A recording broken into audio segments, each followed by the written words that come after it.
You don't need Netflix, you don't need cable. Hop on YouTube, welcome to the hood table, where we chop up local and global events vocally. You don't really wanna miss out on these conversations. Just joke a little, laugh a little, get that wine in your system, fill your glass a little. Expose current events, talk trash a little. You never know, these opinions might clash a little. They addicted to the content, got them binge watching. You don't like it, then you want invited. Bet your friends watching in the house and your job parking lot before you clocking. They don't wanna miss a second of this HT content. Everybody think they got something to say, so it's an open invitation, bring it to the table. But if you come whack, just know we ain't buying in. We gon' probably turn you back and tell you sorry, try again, Yeah, welcome to the hood table. You don't need Netflix, you don't need cable.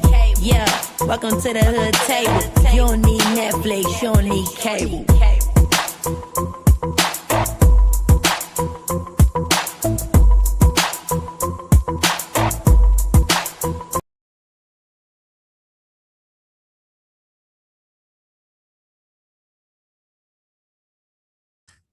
Hey everyone, welcome back to the Hood Table one more again. Come on in. Make sure you like and share the video on your way in. And please also make sure, if you happen to be new here, that you subscribe to the channel and hit the notification bell also, so you won't miss any of our shows. But thank you guys for coming through today. I was looking out on the YouTube streets around the sector to see if anybody else was live, because I've been like chilling throughout the day. Then I went and took me a nap, and I thought I was going to be taking me a cat nap. And when I woke up, I was like, oh my God, it's about to be nighttime. But I almost thought it was like the next day. Y'all know how y'all go to sleep and you sleep so good and you wake up and you be like, the sun is shining, but is it today? Is it still yesterday? I mean, tomorrow? So I had to look at my phone like, oh, okay, it's still the same day. It's still Monday. Okay. But what's up, Melissa? How you doing, boo? Good to see you. Good to see you, Melissa. Member. Yes. Feel free to also join the membership if you like to become a member. It starts at $1.99. Shout out to the newest members, and shout out to those who was in the chat with me yesterday when I was, discussing some personal things. I do appreciate you guys and all your love and support, for the ones who be genuinely concerned with your girl. You know what I'm saying? I'm the same way with my friends and people close to me, when they going through stuff. So, I always try to show support. So I do appreciate that. Yes, absolutely. Look at that. 69 months. 69 months, Mel. That's a lot. You know what? That's older than my grandbaby. That's older than my grandson. We've been rocking much longer than that. But yeah, thank you so much for being supportive. And again, yesterday, we discussed a few things around the sector. We also discussed, some personal things. And again, I appreciate you guys for sliding through and catching the replays, because people were commenting on the replay as well. So I do appreciate that. One thing I do also have to say is it was so nice to see Sassy back yesterday. And Sassy has been, hitting a few links here and there. She was on a panel actually with ODS earlier today, and she was on a panel with him. I think ODS was live for a couple of hours, maybe 2 to 3 hours, and she was over there for the majority part of him when he was going live. And it's just so good to see her up there. She's catching up on things, catching up on the beefs, and all the things, beef sector and a little bit extra. So it was good to see her on the panels with us last night, and then to see her again with ODS today. Now, somebody did ask Sassy, is she going to be going live again or having panels or anything like that? And she was like, well, not really. At least for not right now. I believe she's not going to, because she's just now, after Lent, she's just now coming back, and checking out the content and stuff. And she's like, there's really nothing for her to, discuss right now. But she did say for the members, for her members, she will put out like 2 to 3 new shows, coming up. I don't know when. But she did say she's going to give her members like 2 to 3 shows because, she was on Lent. Some people was on out of town traveling. So she just want to, get back with her members and stuff and, catch up with them. But yeah, so that'll be cool. So if you happen to be a member over there, you can look forward to that. But today I was just sitting around and I was like, do I want to go live today? I know last night was a long night. Not only was I with you guys yesterday, during the daytime, I had did like a 1.5 hour live. Then I came back last night with Riggs and I for our On the Block to the Hood table show. And that was about 2.5, almost 3 hours. And then after that, one of my good girlfriends, we was chatting back and forth, and then finally I was like, "Girl, just give me a call." Y'all done heard me say a lot of times, I prefer being on the phone than chatting and inboxing and texting and all that. I'm quick to call your ass and be like, forget all this damn typing and shit. That's just how I am. I'm still, a lover of talking on the phone to people. So we was up all night to damn near the break of dawn. When I say all night to the break of dawn, talking about everything under the sun, child. One of those conversations where you be like, don't want to hang up the phone, be like, okay, I gotta go to bed, I gotta go up. About time you say that, it's been like 50, 11 times. Okay, I'm really going to bed now. So I woke up, I damn near went to sleep when the sun was coming up this morning.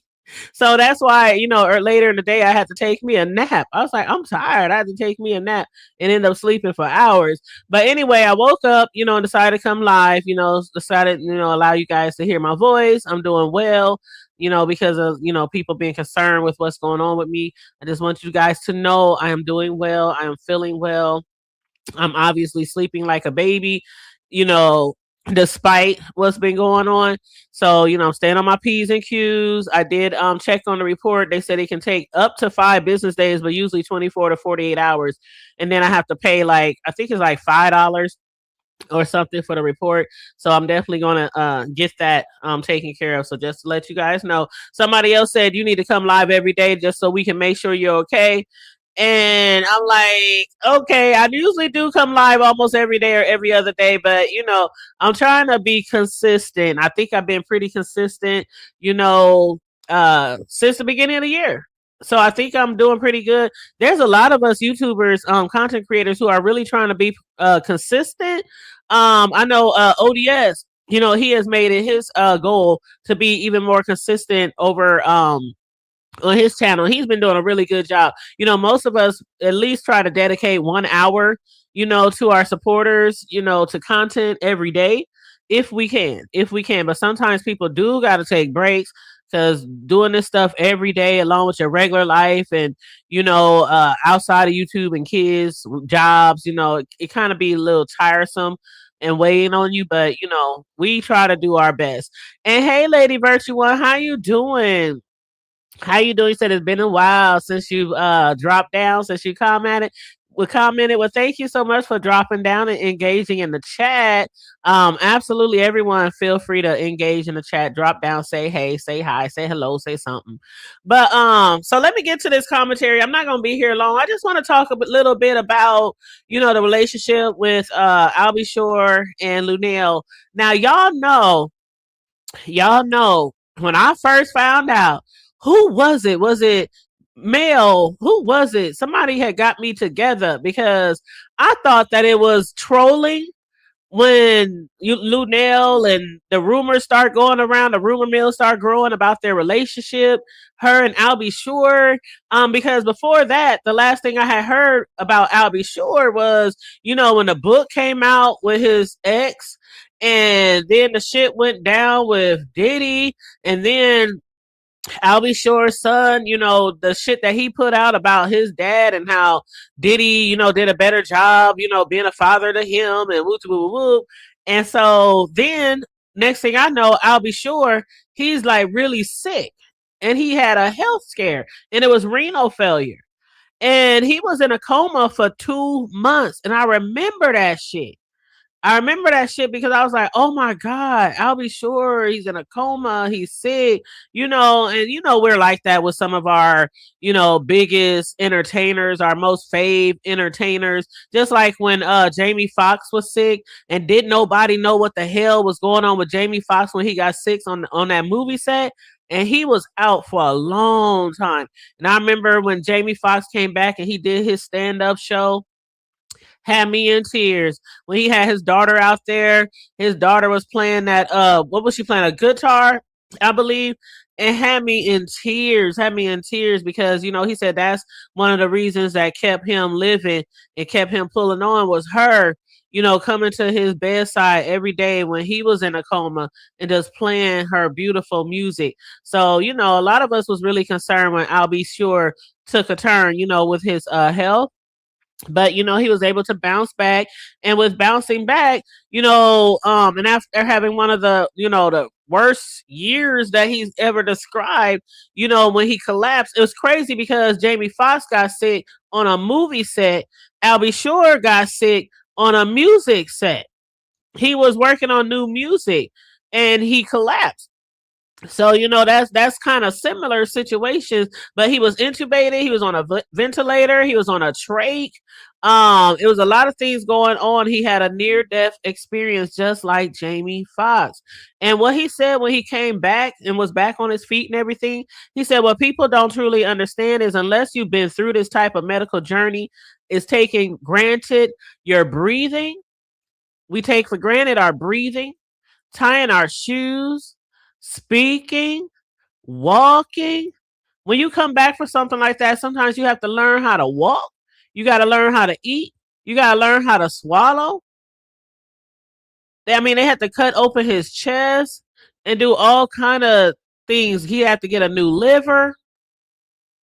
So he did mention that he had a lot of support from a lot of people in the industry, like Snoop, Holly Berry, Vice President, First Lady Kamala. Yeah, not first. Yeah, well, I can't say Kamala First Lady. Kamala Harris. Um, and he said, getting back to business, he's now working on writing a book. I don't know if his book ever came out, but if he did write a book, I might be interested in checking it out. But one of his biggest supporters also was Luenell. It was Luenell, and a lot of us didn't know about their past or how close they were or their relationship. And Mel said it was her. I knew it was somebody, one of my friends on here, who had told me that no, it's a real relationship. I had no idea it was a real relationship. I thought they were trolling or that people were just, how it is, people see celebrities together, they see them out and about, maybe even cozied up to one another or leaning in on each other or hugging each other, and the rumors just start to spread. Oh my God, is Luenell with I'll Be Sure? That's kind of what I was getting from the internet. So I didn't think it was serious. But come to find out, of course, later we come to find out, they kind of made it official on IG around Martin Luther King Day. It was like January 19th or January 20th. And they kind of made it like not official because they were already official. But when you go public, it's like really official now. Okay, everybody knows you ain't got to question our shit anymore. We in a whole relationship, a whole situationship, and it's all good. Okay, Luenell and I'll Be Sure was like, it's all good in the hood. Okay, but what I also didn't know, and I had said shout out to them. If it is a serious relationship, shout out to them because everybody deserves love. Everybody deserves love. No matter how old you are, no matter what experiences you've been through, I feel like everybody deserves love, even if you're like been married for a long time or you're older now or things like that. Because once you get older, a lot of people, we have to look at relationships differently once we get older. It's no longer this quick thing, this self-fulfillment, living in the time, in the space, things like that when we're, like when we're younger. Like when we're younger, we want everything to happen fast. We want everything to happen quick. Everybody, when they're younger, not everybody, okay, let me take that back. But a lot of people, when they're younger, feel like they have to be in a relationship. You have to be like the Joneses. You have to do this. You have to do that. You have to be in a relationship. Yeah, something wrong with you if you ain't got no man. Something wrong with you. Okay? That's how they look at females. Something is wrong with you if you don't have a man. But then when it's like on the flip side, when it's a man who's single, they be like, why ain't nobody snatched you up? Why ain't you not? It ain't something must be wrong with you, nigga, if you ain't got no woman. On the flip side is different. Absolutely. You said you remember when he got sick? Yes, I love me some I'll be sure. Mm-mm-mm. I love me some I'll be sure, especially when light skin was in. Has light skin ever came back in? Because when light skin went out like bell bottles, okay? All the dark skinned brothers, all the brown skinned brothers, all the, they've been hanging in there for a long time. And for like a mini second, I had a thing for light skin for a mini second. But during the 90s, when all those celebrities came out that was dark skin, brown skin, it was just like, it was a wrap. It was a wrap then. I still love I'll Be Sure, but I no longer had the crush like I used to have on him when I was younger. You say that. You say that about me and what's wrong with him. I've never said that before. I've never said that before. When I hear a guy say he's single, I don't even believe him. I be like, you lying, Nick. You lying. You got something. You know you got something going on. That's how I feel about guys when they say they single. I'm like, you probably got a girl on your inbox and your DMs and your text messaging on your Facebook. You doing something. Because guys, for the most part, do not stay single for long. For the most part, they do not stay single for long. And should I say single or should I just say fucking with somebody? We can definitely, as women, go longer without fucking with somebody. Guys, on the other hand, shit. Even if they got to call somebody in their black book, somebody they ain't talked to in many years, many moons, they can't go a long time without situationships. I ain't gonna say relationship, but yeah. And you right, Lady Virtue. We really do take things for granted. I'm one of those people. I can't lie. I'm one of those people. Like, have you ever been in a storm and your lights went out? Has it ever been a winter storm and your heat and your lights went out and you are freezing? You and your kids, you're freezing, waiting on the electric companies and the utility companies to get your block or your neighborhood back up and running.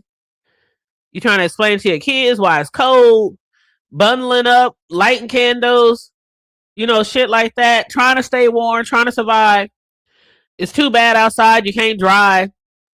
It's too icy, too much snow, streets not clean, and you can't drive nowhere. You can't like go to nobody's house. You can't go to nobody's hotel. You just gotta stick right there and just try to camper down. You know what I'm saying? Until they get the utilities back on, and then you be like so happy and so excited when the shit comes back on. Like, oh my god! Like even things like that we just take for granted. Flipping on the light switch, turning on the water faucet in the kitchen. A lot of us have to have water bottles, but let that water be off. Child,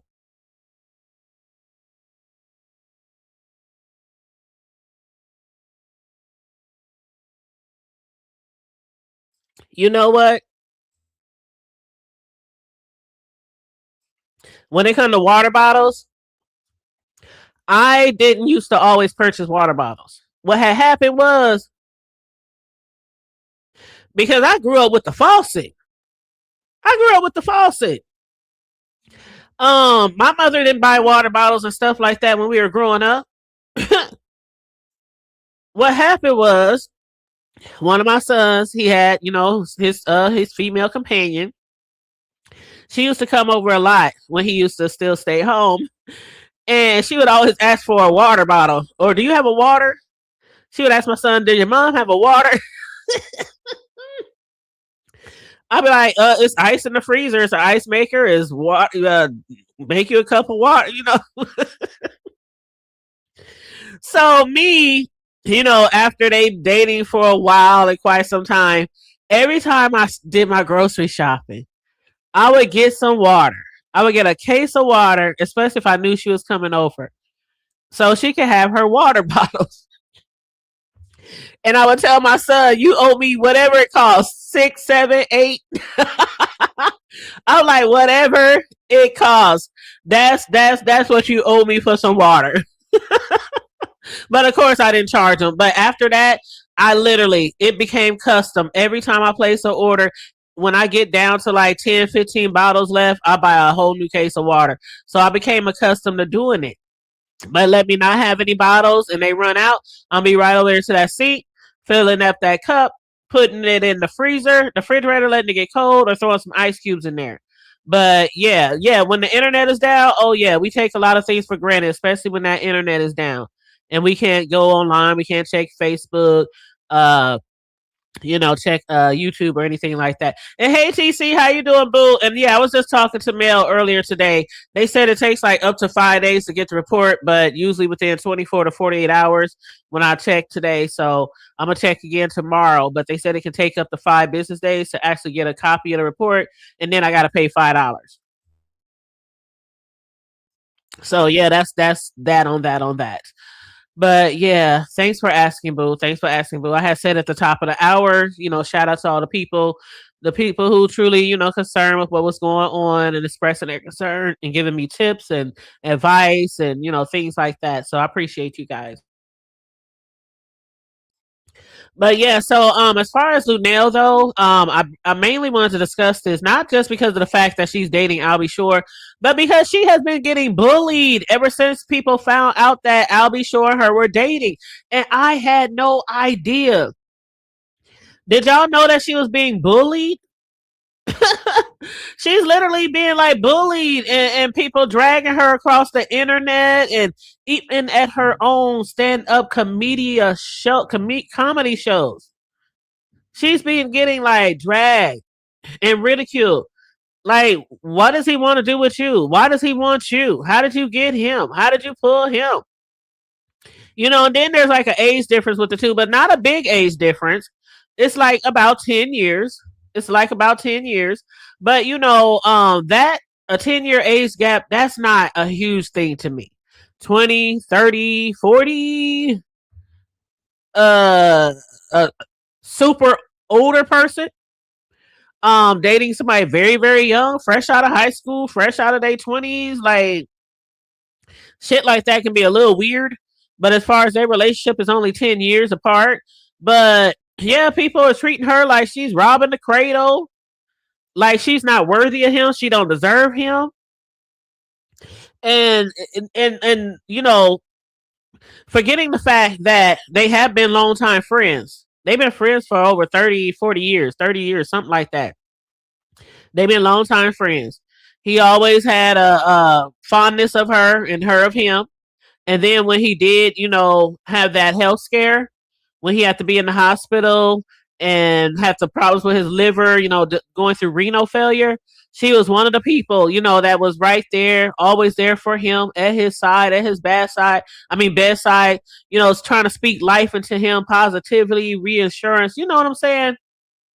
As a friend, as a longtime friend. And he absolutely remembered that. Not only did they have a friendship, but he actually, after he came through, you remember the people who are there for you, through the good times, through the bad times, through the thick, through the thin. And she was one of those people, along with, he mentioned other people like Snoop Dogg and, a lot of other celebrities, that was supporting him during that time. He mentioned other people too, but he definitely took in the fact that she was definitely there for him a lot, a lot. But a lot of people are looking past that, and the rumors of the romance. A lot of people's like, nah, that can't be true. I'll be sure Luenell. Now, when I was discussing it, and Melissa told me, yeah, it's true, girl. I wasn't discussing it like, and for those of y'all who remember that day or whenever we spoke about it, I wasn't discussing it like, oh my God, Luenell. Oh my God, he's too good for her. Oh my God, he needs to find somebody because a lot of people is talking about her weight. And she's a healthy woman. She's a big girl, plus size, like me, and a lot of other people. And sometimes people feel like plus size big women can't land a good looking man, or a wealthy man, or a man with a great career, or they feel like that. And especially it be the younger ones, these younger ones with them fake booties and them fake titties. These younger girls who are, they can use a turkey leg or two. They be the ones who mainly be like, oh my gosh, like, what does he want with her? Oh my gosh, he must want her because she can cook. What's up, Mr. Boston? How you doing? Yes, people be hating. They be hating on her relationship. I took it as no, no way. Luenell and I'll be sure. Like for real? I had no idea. I took it as like it wasn't a surprise. It wasn't like a negative surprise. It was like, oh my God, I love her. I love him. They together. Like, really? Had no idea. Had no clue. And then you get to thinking, well, damn, did they used to have something going on back in the day when she was with her and he was with her? It's actually, you start because, they say in a video clip that I'm going to show you, he said he been having a thing for her for like 30 years. And I'm like, well, damn, over the past 30 years, you done been with a plethora of people. She's been with different people. So maybe it was one of those things where maybe they had a crush on each other, or maybe they were in and out here and there, and we might not never know unless they come out here and tell it, right? Tell it. That's what I want them to do. You said, let's go. You said, what makes him the reward versus her? Right, Mel. Exactly. I love me some Luenell. I love her so much. I follow her on every platform she has. I mean, the first time when I first laid eyes on her, in movies and television shows, and when she was running around the world with Cat Williams and then back in the day, and they was doing their stand-up comedy tours, and oh my God, I fell in love with Luenell a long time ago. She is like so high spirited and outgoing and straightforward. She's funny. She be out there living life. She be out there living life. Now she has discussed over the years how her life actually impacted the relationship with her and her daughter. But now that her daughter is older and she's older, they kind of getting back the mother-daughter bond and stuff that was missing for a long time because she was out there trying to make money. Like a lot of people in these industries, the entertainment industries, they don't have a lot of time left in them for their children when they always traveling and they always making videos or movies or, doing this or that. And then the little time that they do, have with their children, it might be like a day here, a weekend here, and then it's back on the road and they got to leave their kids with, loved ones, their family, their grandparents or, something like that. So that's how the situation was with her daughter and her. They had a strained relationship for a long time, and a lot of things. One of the things that her daughter did say about her when she was always on the road when her daughter was younger, she said she hated when she left because she never knew when she was coming back. So she said she hated to always see her go because she couldn't go with her. And in that type of world, unless you have like a full-time nanny or, you don't want your little child to be hanging out with you. Some of them people is really like raunchy in real life, not just on the stage. And they doing a lot of grown folks things, drinking and, smoking, and a lot of people in the entertainment world, they be doing heavy drugs and just all the partying, and hell, you bring your child, they might end up sitting in a hotel the whole time anyway. So, like most people in the entertainment industry, they have to leave their children back at home. But hey, Peach Cobbler, how you doing? You said yes, they can. Yes, they can. Big women. Yes, we can. Yes, we can. Mr. Boss said, I love me some big women. I know that's right, child. Shout out to you. Shout out to you. You said I seen the episode of Iyanla. Oh yes, Iyanla. I love Iyanla too. I have watched that too, and that's where I got some of that from. And her daughter is extremely beautiful. Her daughter is extremely beautiful, and I'm also glad that Iyanla is now doing her shows, her reality show as well, because I used to watch Iyanla. I mean, like religiously. religiously when she was first on air for over the years, and when she used to be on Oprah and all that kind of stuff. And so then she kind of took a hiatus, and when she came back, I was really happy that she came back, because a lot of people could use her experience and her knowledge and her wisdom and her, in their lives and in their journeys and they past, because she is a very special person, bringing people together and helping people resolve issues, especially family issues, children and their parents, things like that. Relationship issues too, but especially, family issues. You know what I'm saying? But yes. So anywho. So child, she was getting out, she's being bullied out there by certain people online and people trolling her relationship and things like that. So one day she happened to be on tour.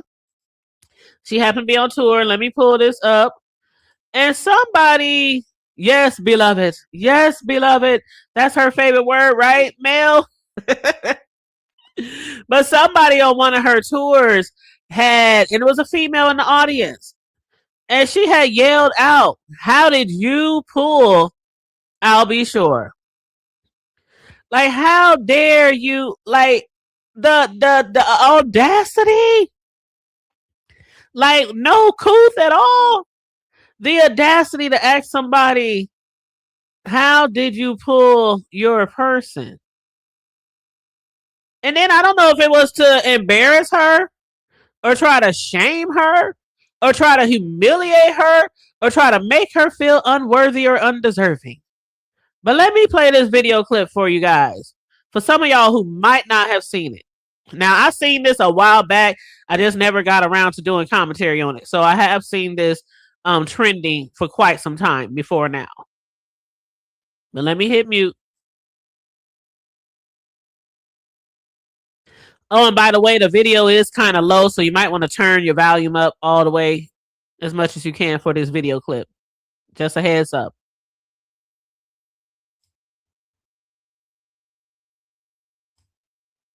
Also, we're going to throw up our copyright disclaimer.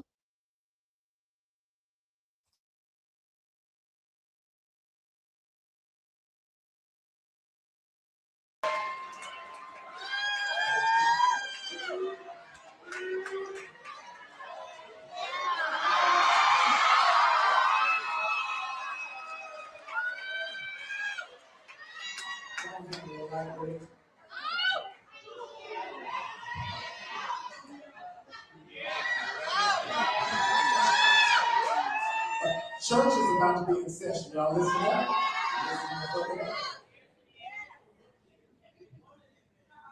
Peace and blessings, first and foremost.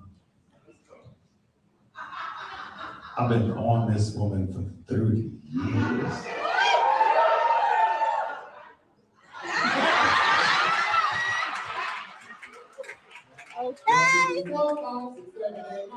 Okay.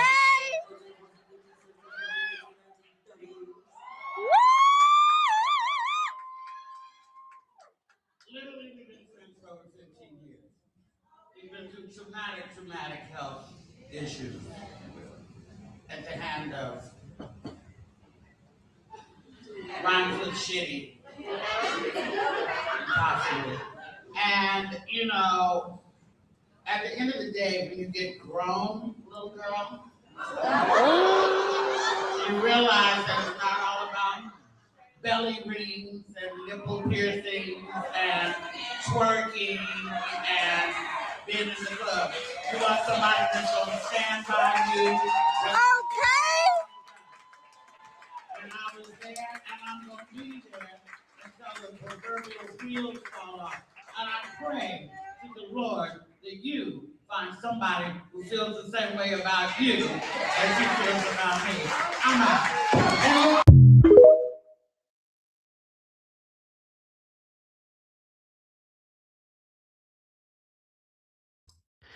Child!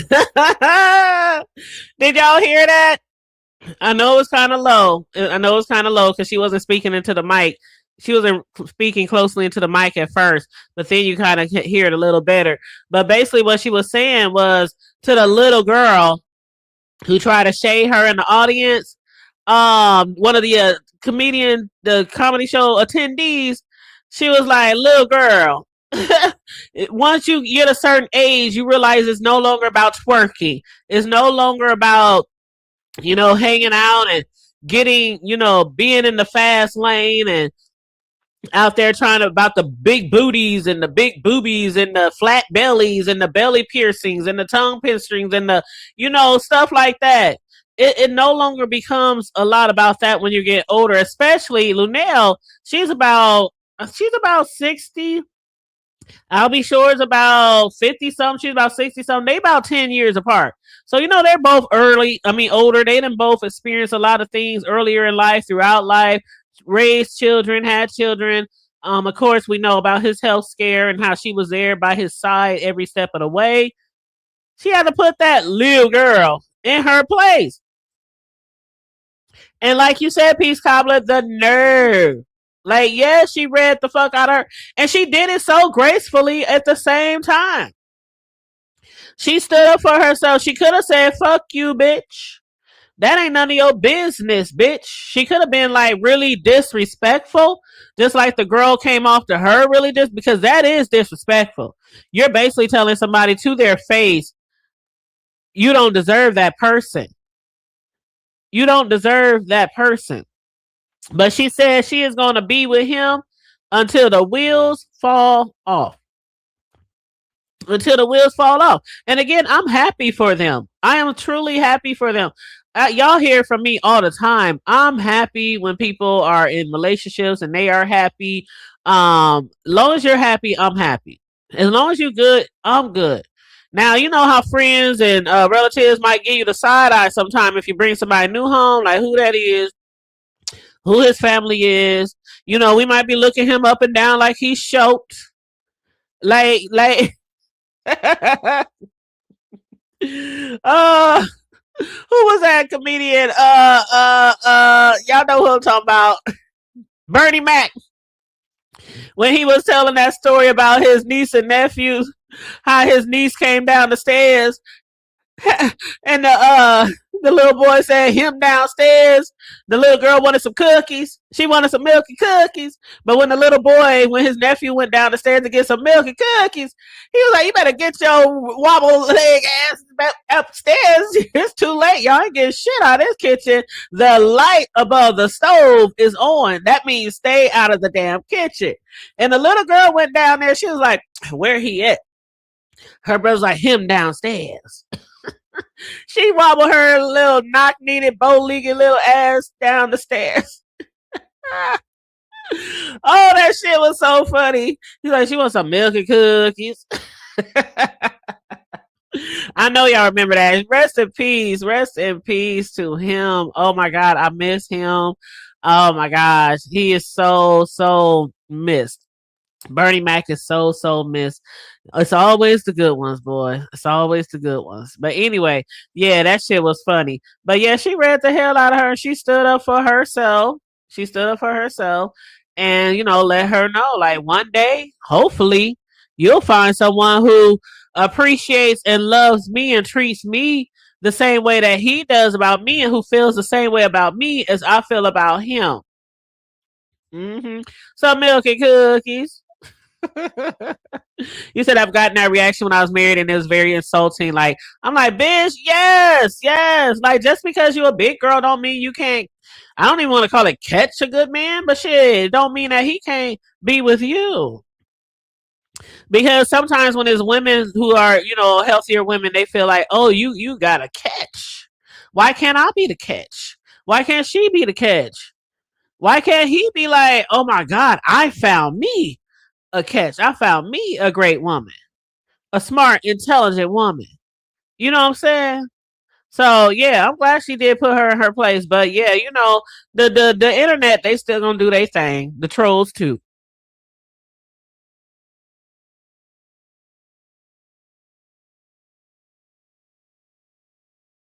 And I did drop the link just in case anybody wants to hit the link.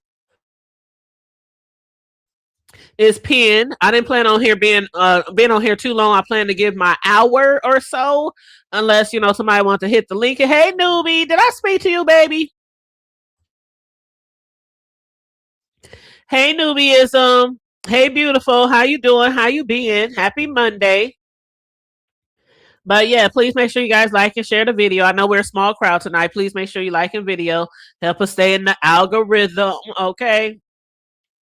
But yeah, that's pretty much what I wanted to discuss. But yeah, some people can be really mean, really cruel. We know what it gets when it comes to the internet and when it comes to you know, social media and things like that. But hold on, hold on one second. Let me pull this up real quick.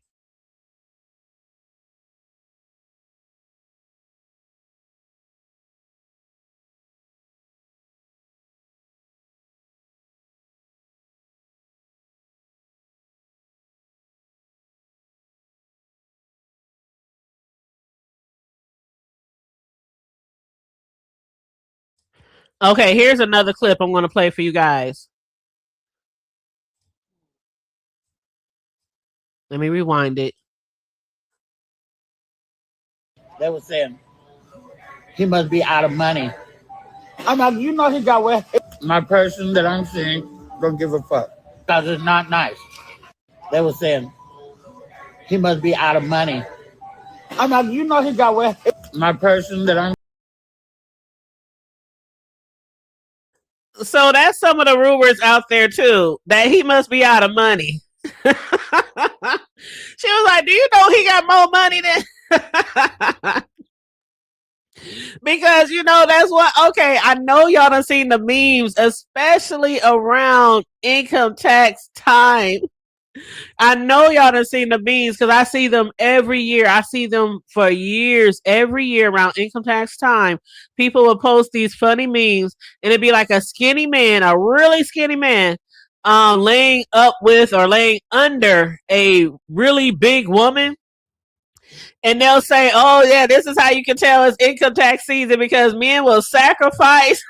They will make a sacrifice to get with a woman with some money on the way." You seen that shit? Yeah, Mel. Every year around like November, December, January, February, those memes will pop up especially on Facebook. That's where I normally see them. And I mean, they had a woman so big, looking like she like 700-800 pounds, on top of a little man who looks like he's about 140 at the most. You said nobody ain't got to worry about laying up under me, right?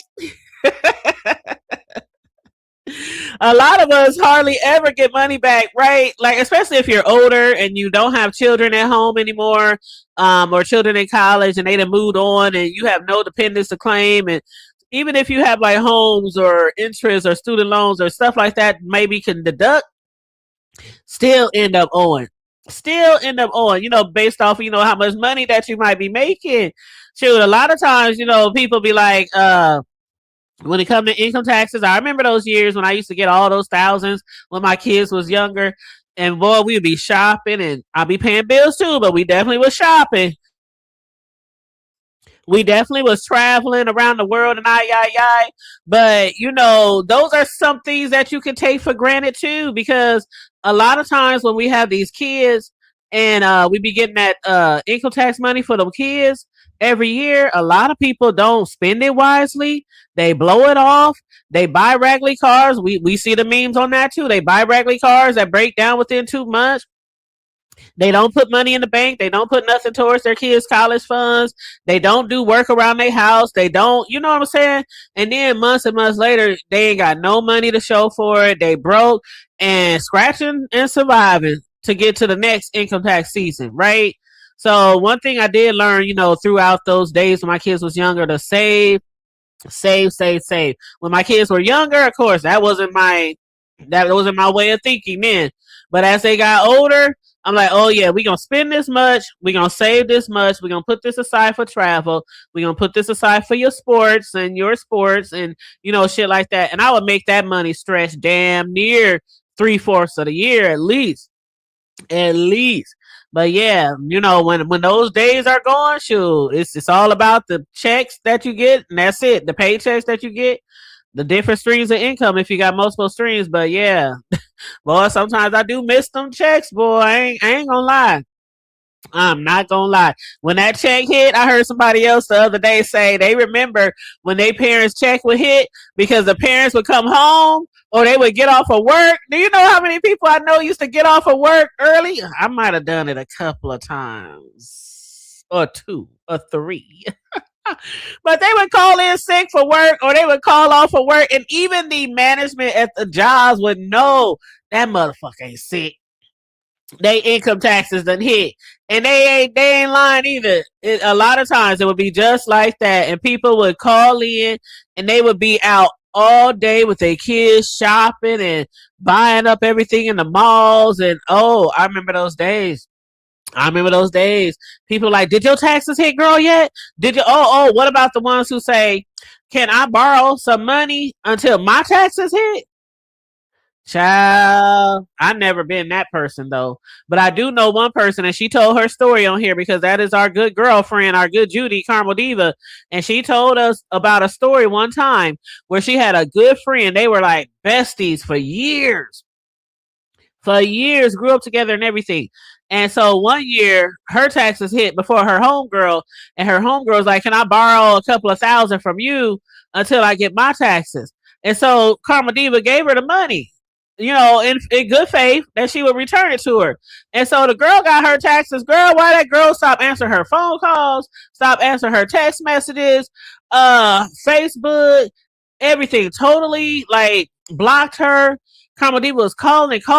She was going around the way trying to reach her through family and friends and going over her house. Nothing. Time kept going. Time kept passing, months and years and stuff. And she kept trying to, excuse me, get her money from that girl. She eventually had to end up taking her to court. Now imagine that. A long time friend. I mean, a good friend, a bestie. And you loan them some money till they get their taxes and they don't never pay you back. And not only that, they ghost you. A long time friendship over a couple of $1,000. They ghost you, take your money, then you have to take them to court. So what ended up happening, the girl didn't even show up to court. So Karma Diva won, by default. But they had to garnish the girl. So they had to garnish her to get her money back. So Karma Diva did eventually get her money back. But she had to go through all that just to get a loan back from your bestie of somebody you've been friends with for years. That was real shady. That was fucked up, actually. Fucked up. Oh, yes, newbie. I know people now. They be having too many kids to claim. They will have somebody else claim them kids. Whether it's mama, grandma, friend, cousin, people out of town. And then they will like split the money. People still do that. And if you got a whole bunch of kids, I remember times I only had 2 kids. I remember times when I would have like $8,000-$9,000. So I know people with 2, 3, 4, 5. They was getting like probably 10, 11, 12, 15. Sure, and yes, you do gain friends. Shit, that's just like winning the fucking lottery. But like, I worked for this. I bust my ass for this. I took care of these kids all year for this. Because hell, the money that you spend all year on a child, one child, that shit don't even make up for that. It's just like, here you go. Here's a little something to help you throughout the next year because you have kids to take care of.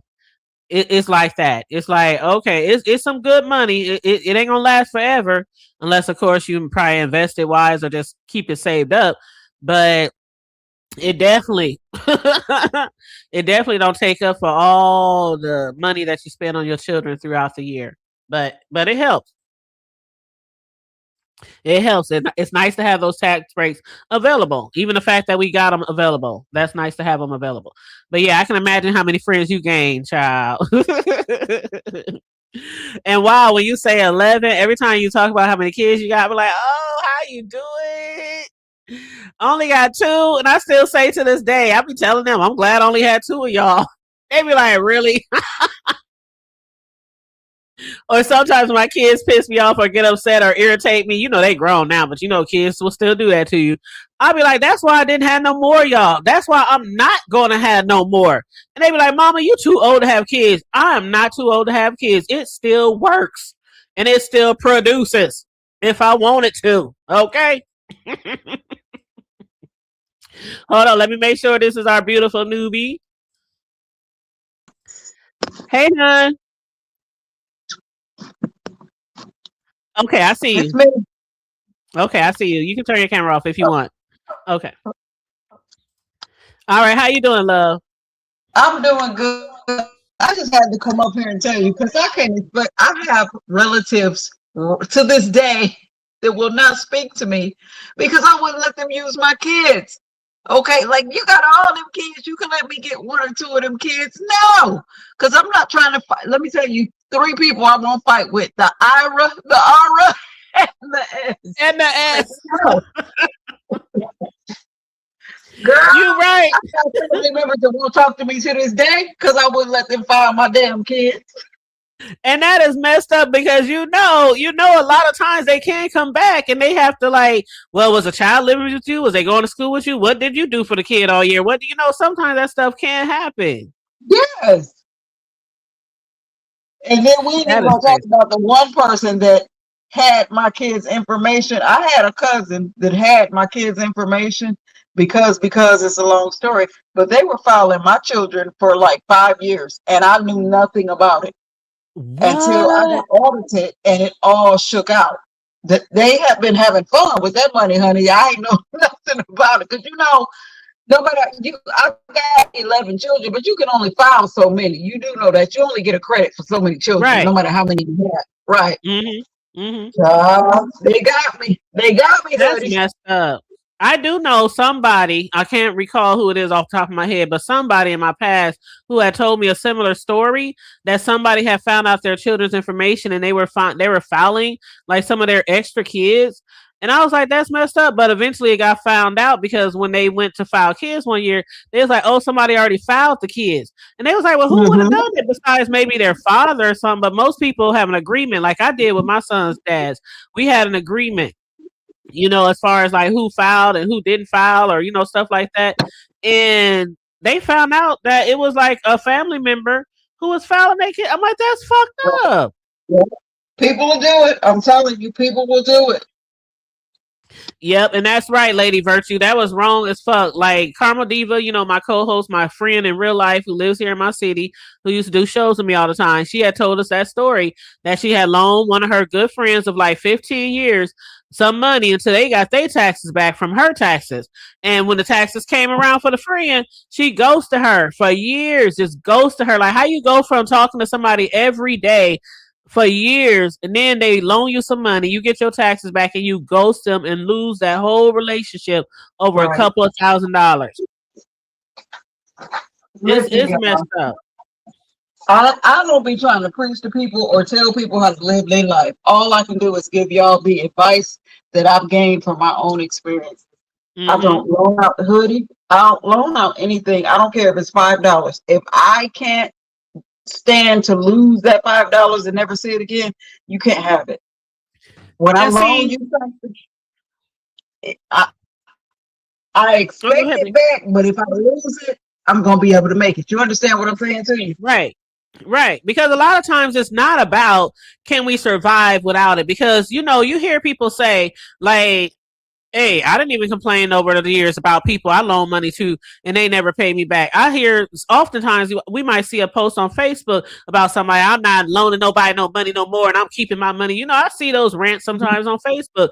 And some of the people in the chat be like, well, if you couldn't afford to let it go, you shouldn't have gave. It's not always about if I'm going to be homeless after I get this person his money.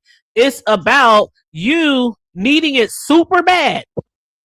And me being the one to help you out. Right. You could have went to somebody else if that was the case, right?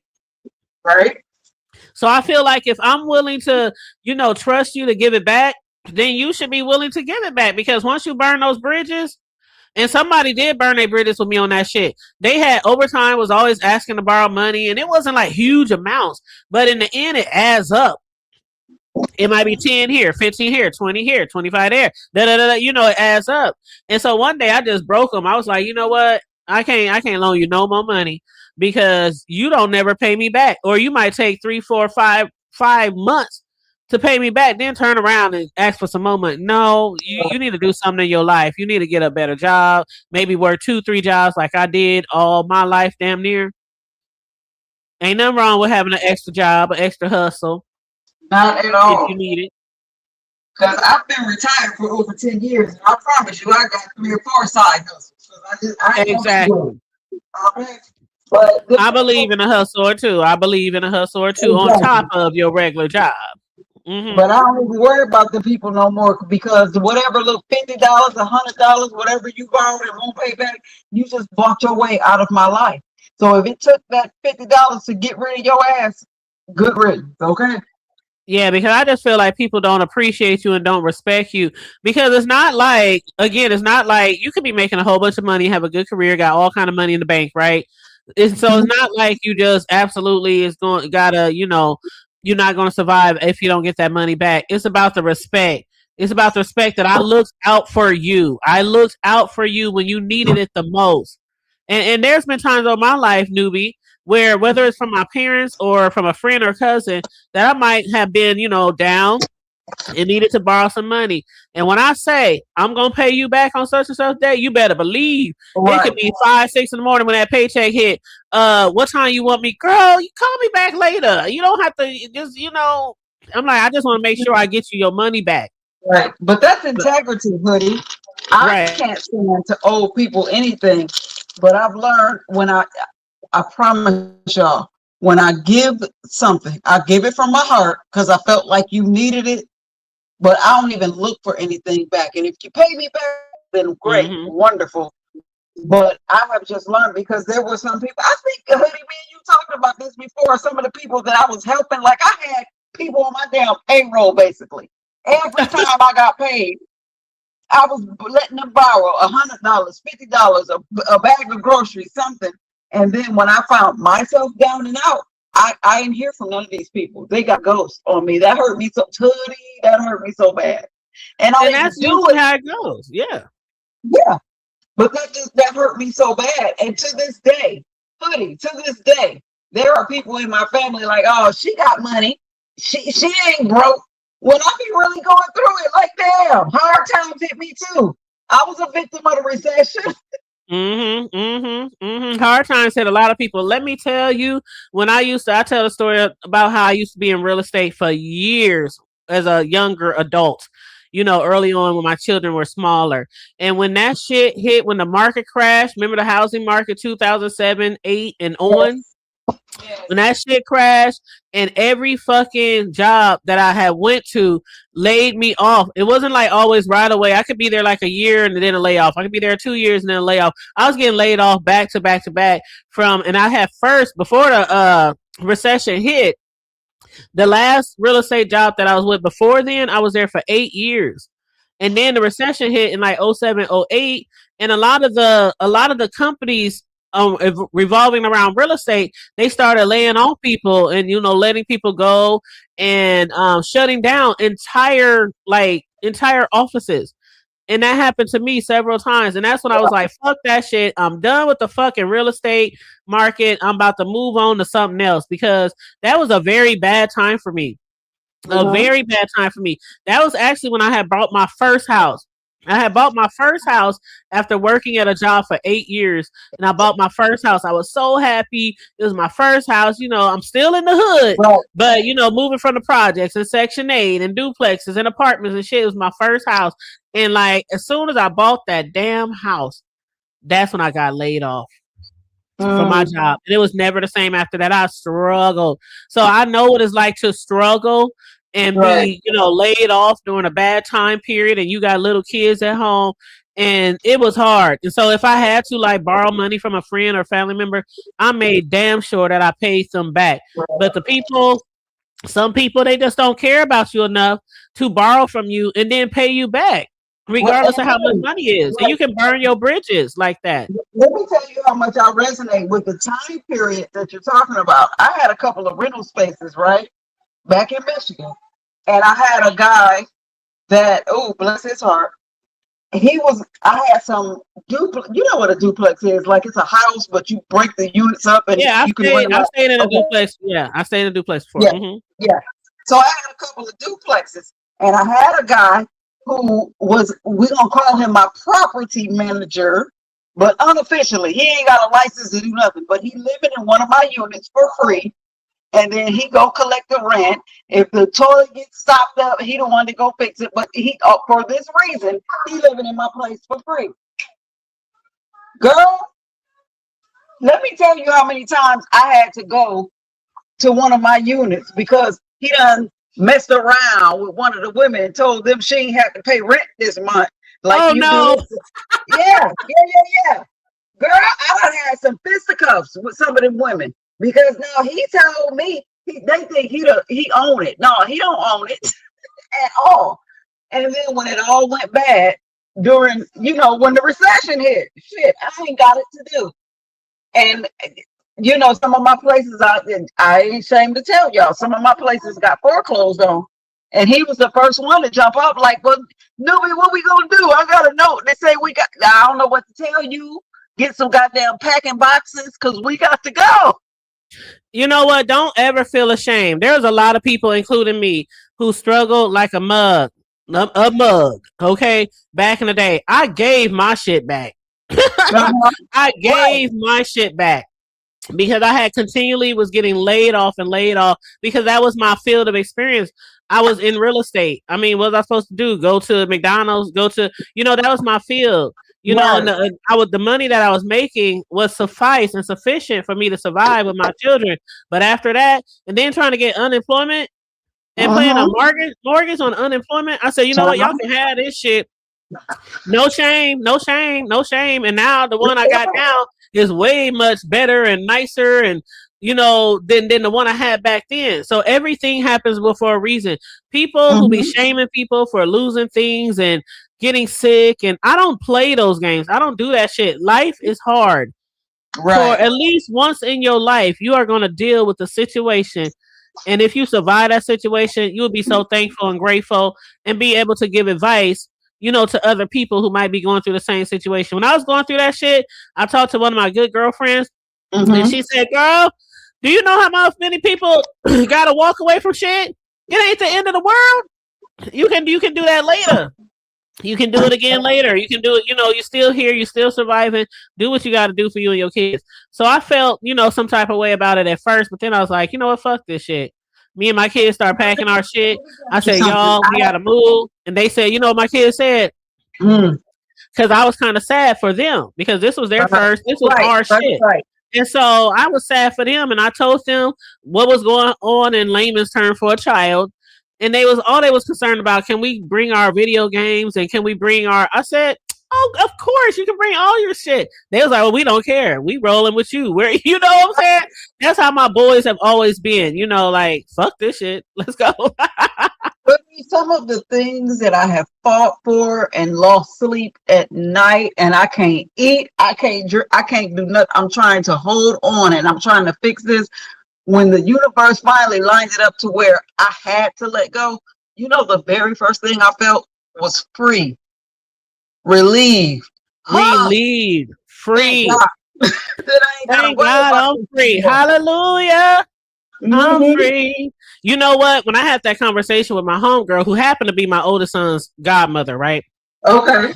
I used to have this walking group, and we used to get up at like 5, 6 in the morning and go walking, like on the weekends. And it was during that day. We was walking, the sun was coming up, and I was telling her about everything and trying to get another real estate job and continually being laid off. Most people who are friends, they know what you're going through anyway, right? And I told her, I said, I think I'm going to get a house away. And she was like, really? If that's what you want to do? And I kind of got like real sad. And she was like, girl, fuck that shit. It's a house. Give it away. Send it back. Return the sender. Okay. And, she just made me feel like it's going to be okay. Because at first I was like, I was doing my best to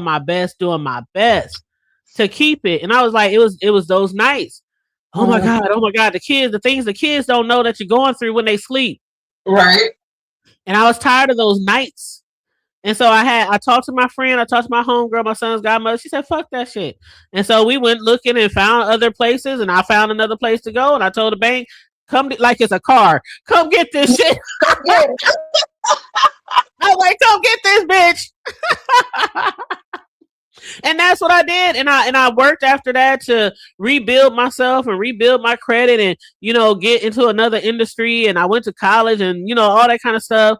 Put my kids through school, and I didn't come back around to the home until my youngest one was about to graduate. It took that much time, but still, I was like, sometimes you just gotta let go so you can breathe Let and be go. happy again. Honey, Let it can I go. share something with you? Can I share Go ahead, something with baby. you, honey? Go ahead and You shout out to know, Riggs. What's up, Riggs and Miss Ray? How y'all doing? and I can't see the chat, so hey y'all, hey down there in the chat. But hoodie, I don't know if you know, but I got my husband. He got a little trucking company. Okay, he got 4 trucks, and then he got the truck he drive, right? And they do good for us. But when you're an owner operator, when things go wrong, it have to come out of your pocket. Okay, the truck that my husband drives, it's an older truck, and he keeps driving that truck because they have a thing called e-log. E-log is electronic.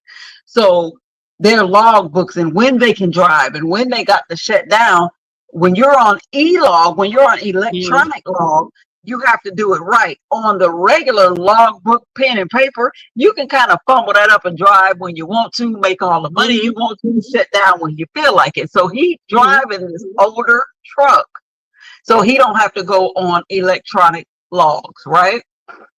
But this older truck, every other month, like I promise you, 4 weeks ago, the motor went out. We had to replace the motor in this truck to the tune of $10,000 that we didn't have. Oh And wow. then he got that fixed. The starter went out and the tires blew. It's just one thing after, and I told baby, like, listen, I know you want to be able to drive like you want to drive to make your money, but the truck is costing you more money than we're making. Hoodie, I can't get him let go of that old truck. Honestly, Hoodie, if he don't ever drive again, them other 4 trucks that we got running out there will pay all the bills. But Mm-hmm. I don't know if you know about signs with my husband, a Capricorn. If that explains anything, it's a I'm a Capricorn. Capricorn too. I'm a Capricorn too. So you already know it's all business. It's Yep. all money. It's all the next move. Oh my God, y'all get on my. I love you, Hoodie, but y'all get on my damn nerves. I know we do get on a lot of people's nerves. Child. So that truck, like, it's costing you more money we're making, but he can't let go. That truck, that's how I made my money. That's how I built my empire. Yeah, you got there. But what is it doing now? Every other day it's breaking down. Is what I'm saying. Mm-hmm. Mm-hmm. You might eventually have to let it go or invest in a brand new one that might not be costing you so much. You might have to buy it and spend that Right. initial amount of money, but that's an investment too. But I used to work for a trucking company years ago, and I was in the department where we give out the passes, like the easy passes and the license plates and Uh-huh. the Okay. permits. It was like the permits department. And then on top of that, my bio dad, he's been having his own truck, like several trucks for years. He lives down south, but he's a over the road truck driver. So he's been doing Mhm. that for years. So I definitely understand the trucking business and the responsibilities with taking care of your own truck. I definitely understand that. Mhm. And hey, lovely Right. love, how you doing? Lovely said I'm an ex. Yeah, a lot of us know that she's an ex truck driver, and Yeah. she said that's why I can never own because it's a lot of money. But she said you can also make good money. Mm-hmm. Yeah. You can, but it's. I don't know. You have to learn how to balance it. And husband, when he get an idea in his mind, and see, I'm glad I'm talking to a Capricorn because you understand me. When y'all get an idea Mm-hmm. in your head, that's it. And It's a that's wrap. all. You are so correct. And Mel said I used to log mileage for a trucking line. You are so correct, honey. I'm telling you, I've been making some decisions recently in my life and Mm-hmm. financially, and I'm telling you, it's like sometimes when I'm dead set on something, I really do have to pray about it. And sometimes I have to wait and trust and think and contemplate. And, I might keep going over and over and over it, but it usually ends up with me making that decision because that is, I don't know if it's a Capricorn thing or not, but regardless if it's buying a house or buying a car or investing in this or investing in that, there's been times where I like spent money around this bitch and I'm like, damn, did I make the right choice? Did I do this, do that? Trying to, have extra streams of income and the things that I be doing. And I'm like the other day, I just had to buy a new edible printer, $500. Oh wow. For my cakes and my desserts and my treats, the edible images you put on desserts. So I had to buy a new edible image printer. And it's like it's definitely an investment. A week before that, I had to buy a new laptop, $400 some. So I've been making all these changes, because of my other crafts, because I'm trying to branch out and do more things in my community. So a lot of times when things hit my mind, I'll be like, I can do this. But God, is this the right decision? Sometimes we do have to pray and linger on it for a while. But most of all, as a Capricorn, if you come to a decision, it's going to come through. You're going to do it. That's it. Now, if you don't mind me asking, are you a January or December Capricorn? December 29th. That's my husband's birthday. Oh my God. Shut up. Oh my God. So we're birthday twins. Oh my God. I don't know anybody else who has the same exact birthday as me. Well, you just met one, honey. And that makes me understand so much about you, honey. You just don't know. Oh my God. So when our time come around and I see you and on these streets, I'll be like, happy birthday to my birthday twin. Tell him I said happy birthday. Oh my God, but I'm gonna tell you something. I love me a Capricorn, and I don't know. I'm a Cancer. I'm a July 20th Cancer. I don't know what it is about me, but listen, my father was a Capricorn. My husband's a Capricorn. My oldest son is a Capricorn. My best friend is a Capricorn. I am Capricorner. Do you hear me? Yep, you are surrounded. And Lovely said her son is a Capricorn and he just buys stuff for no reason. I believe it, Lovely. She said her son's birthday is on the 30th of December. Okay, so he's right after me and Newbie's husband. Okay. Oh, I can't wait to tell him I done found his birthday twin on YouTube. Oh my God, that is so crazy. But yeah, I love being a Capricorn. I mean, the only downfall I hate about that time of the year is because I live in a state where it gets really cold, winter wise, in that time of the year. But as a person who always have, in the past and still do throw a lot of parties and get-togethers and barbecues for my family and friends, I've always been that type of person. My house has always been like the spot, over the years. And so I've always been very grateful and thankful to people who will slide on me. I mean, literally slide on me around that time in the winter time, whether it's raining, snow, ice. And we will turn this whole house up no matter where I was living, apartment, project, home, duplex. So I have family and friends that always supported me because, around that time of the year, you be like, who wants to celebrate with me when it's freezing outside?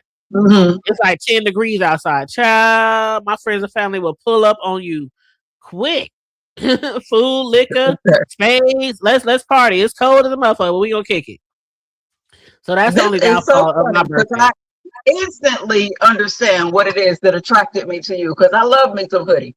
And now I get it. But let me tell you something about Capricorns. While I'm cornered by y'all, I love me a Capricorn. Y'all are so family oriented. Y'all are protective. And y'all are about y'all's bag. Understand me? Honey, you said it all. You said it all.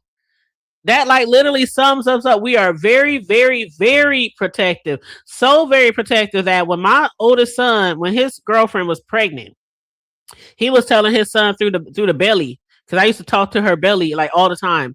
And so he would tell his son through her belly, now this is your Yaya. She's very, very, very, very, he was going on and on, protective. So you're going to have to get used to that. When you come here, because I had that baby almost every other day from birth, and that was during the Rona. Is my baby coming over?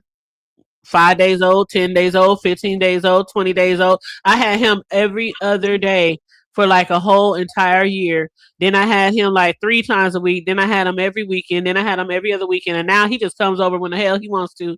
And he could call me, Yaya, can I come over? Yep. But I'm very, very protective of my sons, always have been, and they already know. The other one know, my other son knows already. When he have a kid, it's gonna be the same way. What you doing? Where he Mhm. at? Can I see him? I'm literally like this when I call my son. Where's my baby? I don't want to talk to you. Can I see him? Put him on camera. Right. You okay over there? Yeah, I'm okay. Dad being mean to you? No, no, Dad not being mean. I be like talking to him like, you let me know. You anything go down, I'm a swoop. Okay. Don't whoop my baby. Don't hit my baby. Don't I'm just one of those That's grandmas. Like, it. That's it. And I I'm really, promise really you, cats protective. are some Hmm. go-getters and Capricorns are some money makers. Now I'm gonna tell you, Yes. TC, she won't mind me saying it. TC is my friend in real life.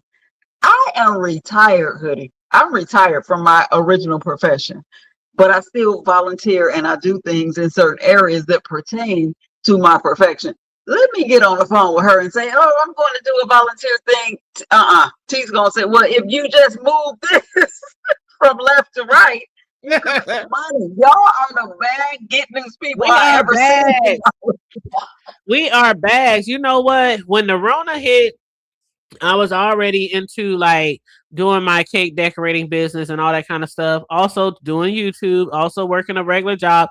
I always worked 2 jobs up until like maybe a year ago. I always worked 2 or 3 jobs from like the time of, 20, 21, 22, always. And so it's nothing for me to have multiple streams of income. But then when the Rona Mhm. hit, I really got more serious about YouTube. I got more serious about my cakes because when you're like going through something and you don't have a job, I always taught my sons you should always have a hustle or two. Find something that you're really good at, Right. whether that's fixing on cars, whether that's cutting hair, whether that's cooking, moving people, doing lawn service. Always have multiple streams of income just in case that one job don't work out and you in between paychecks. And so I got really serious around that time with my cakes and desserts. And that kind of helped me survive during that time period when I wasn't getting much work from my main job. So I've Mhm. always, always, always had two. Man, newbie. I'm talking about one time in my life I worked 3 jobs for 3 months. And it was I because hear at that you. time, one of my son's dads, he wasn't working.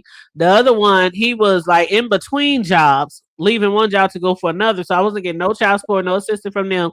And then I had my own little job that, didn't pay a whole lot back then. Mhm. I was working my regular day job. Then I was working a night job at some check place where they scan checks. The checks you write Yeah. to pay bills, or they was like you have to like send them through scanners. It was very boring. And I had, my 10 key is like 10, 15,000, you know what I'm saying?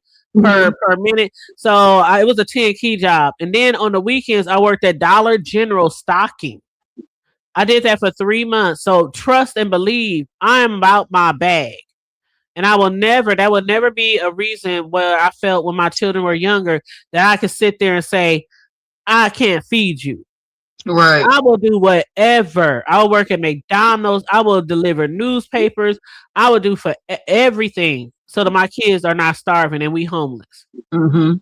And Yeah. even though And we you know struggle, I what? might have to give up things over the years, but sometimes you got to do that. It ain't always your plans, but it's God's plans. You know how things work out. But I Mhm. will work. You cannot say, my kids can never say that mama didn't do her best, Right. raising them and trying to, financially take care of them. Because I will work my ass off for real. But it's still a trade-off because Hoodie, I got some letters behind my name. I don't talk about it because ain't nobody on YouTube trying to hire me, so I don't feel no need to come down here bragging about my degrees and all of the things. You understand what No, I'm you saying? didn't say it like degrees, like But I work for that. And me and one of my daughters, we were talking about it the other day. I have 27 different jobs because I had a goal that I wanted to get my degree debt free. I didn't want to owe no money. So I worked all the way through. And I had like my dad's money, but my dad had a certain agenda for me that ain't the path that I wanted to take. I wanted to do things. I wanted to go to school where the fuck I wanted to go to, all of the things. Anyway, I have worked 27 whole different type of jobs. The only thing I never done, hoodie, was fast food because I wasn't finna tempt the Lord thy God. I knew that fast food wasn't for me. But I've been a janitor. I've had, listen, 27 different types of jobs because I meant to come out of school debt free, and I accomplished that. Praise God. Praise And God, because I'm still paying off student loans. When I filed my taxes this year and I had to put that interest on there, I was like, damn. But I'm still paying off student loans. I'm like, shit, what happened to that shit Obama said he was going to take our loans away? As soon as this new president came in, he shut that shit down real quick. Obama said, what? Because I sure filled out that application. Remember when Obama was in office and they had you fill out that application to get your student loan removed if it was under like 10,000 or something? Child, when Trump came into office, they shut that shit down. I was like, oh well, immediately. But yeah, we definitely about our bag. We definitely are loving creatures, protective over our families and friends. That is very, very like spot on when you're talking about a Capricorn. Absolutely. Yep. Yep. And that was shout out to you, lovely love. Oh, go ahead, baby. I bucked against my father, that Capricorn father of mine. I bucked against him because he wanted me to do stuff his way. But still, I have to acknowledge and respect the fact that I learned my work ethic and my hustle. I know that came from my Capricorn dad because he was out here to get it. But I just didn't, like I said, my father was a little bit bourgeois, okay? He wanted me to do things his way. And then my older sibling, I'm the baby, hoodie. I'm the baby of my siblings. And I saw where my older siblings dealt with this whole y'all nepo babies type of thing. And I didn't want that. I wanted to get it out of the mud, as they say. If I had to do all over again, I'd have rolled my daddy's coattail all over. Well, I think that's the whole reason why me and my mother didn't get along all the time. Like I have told the stories of how I had left home at 17, and even though I continued going to school, no matter where I laid my head at night, life continued on. I might not have had a stable home around that time, but during that time, during my teenage years, me and my mother bumped heads a lot. And so like years and years later, after I had left home and all that, then I became pregnant with my first son, I felt like I needed her in my life again. So we eventually came back together and, had the mother-daughter bond, started over working on that. And it was like smooth. It was good and everything up to the time she passed. But I know that me being a Capricorn and her, that was part of us like bumping heads when I was coming up as a teenager, because we didn't see eye to eye on a lot of things. And then on top of that, she was really, really very, very religious, like a Bible thumper. Wow. And she was really religious, and we just didn't see eye to eye on a lot of things. But yes, Capricorns, we can be a bit much. We can be a bit nuts. And it's like, I don't want to say we're set on our ways, like how, people say older people, they be set on their ways or set in their ways. But it can be like that with a Capricorn. When we decide something's going to happen or we're going to do something, whether it's relationship wise, kids, financial, jobs, you can definitely damn near count on it that we're going to make that move. Definitely. Oh yeah, I'll say it for you. You ain't got to say it. I'll say it for you, baby. Y'all set y'all ways. with my husband, I have to just like suggest things or bring things up. Sometimes I have to tell a story about my friend so and so did this, that, and the third, and build that narrative so he can hear it, and then he can think that it was his idea and execute it. Because baby, when y'all Cappies get something in you, when y'all mind is made up, ain't no changing it. Ain't no reason to fight it. Ain't no changing. I'm trying. My kids, they learn that, boy. Growing up with me, they learn that, boy. I mean, they shit. But one thing they can count on was their mother was consistent. As a Capricorn raising them, she was consistent. Like I'm the same way. Like the people who met me 8-9 years ago on YouTube, you can definitely say I'm consistent. I ain't changed. I don't Right. do anything. I don't do everything on here for clout and numbers, and I don't follow the crowds on commentary and all this kind of stuff. I might discuss B sector shit sometime, and then I might discuss trending news. I mean, I'll be all over as far as my platform. You don't never know what I'm going to talk about from day to day, Mhm. but I try to be my own self, and I really practice individuality. I've always have, even as a youth, have practiced that. I'm me. I'm my own person. I do what I want to do. And you Right. can't force me or make me or mold me or put me in this box. You know what I'm saying? So that's one thing about Mhm. Capricorns too. You can't just make us do shit. You know that you want. No. It don't work like that. And hey, just me, how you doing? Said I'm a Capricorn too. She said facts Okay. on facts. Okay, Facts Kathy. on facts. Mm-hmm. Y'all Yep. are. Let me Yep. tell you something. A hoodie, just like with my husband. Now, my two of my daughters are married. The other two are they still single. Daughter number three, we gonna call her daughter number three. She had this boyfriend, right? And they had the little relationship got tumultuous, if you will. And she was talking to me about it, but she wouldn't talk to her daddy about it. And finally, when she said, "Ma, we're gonna go on and talk to Dad because what we understood is that once you talk to Daddy about it, you need to be completely done because it is Mm-hmm. over. Mm-hmm. Once you talk to that Capricorn about it, I don't need you to look back no more because he's gonna finalize." Did you understand what I was saying? Absolutely. It ain't no turning Absolutely. back. There were It certain ain't no things turning in back. my children. There were certain things like I heard other parents say things like this before too. Like my kids when they was growing up, we always had a very open relationship, something I didn't have with my mother. So I made sure I practiced that too with them, especially because they boys and I was like the main parent. They have Mm-hmm. dads, of course. They saw them on the weekends or whenever, how parents do when you have that split, you know what I'm saying. But I'm the main one that they see every single day, damn near.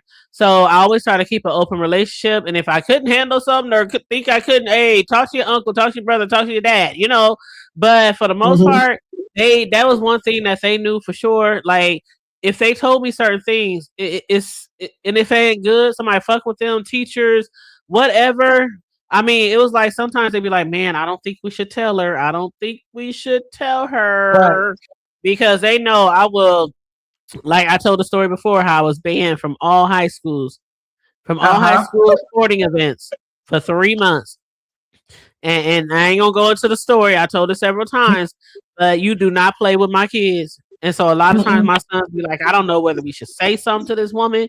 Should we not? Should we just deal with it on our own? Because I Right. will turn a motherfucker out, okay, over Yep. my kid. So you would be dragging me out Absolutely. that motherfucker. You be dragging me out that motherfucker. As a Like for real, Capricorn, like honey, trust me, you are the last straw. We done did mhm, everything we could think to do before we bring it to you because we know, exactly.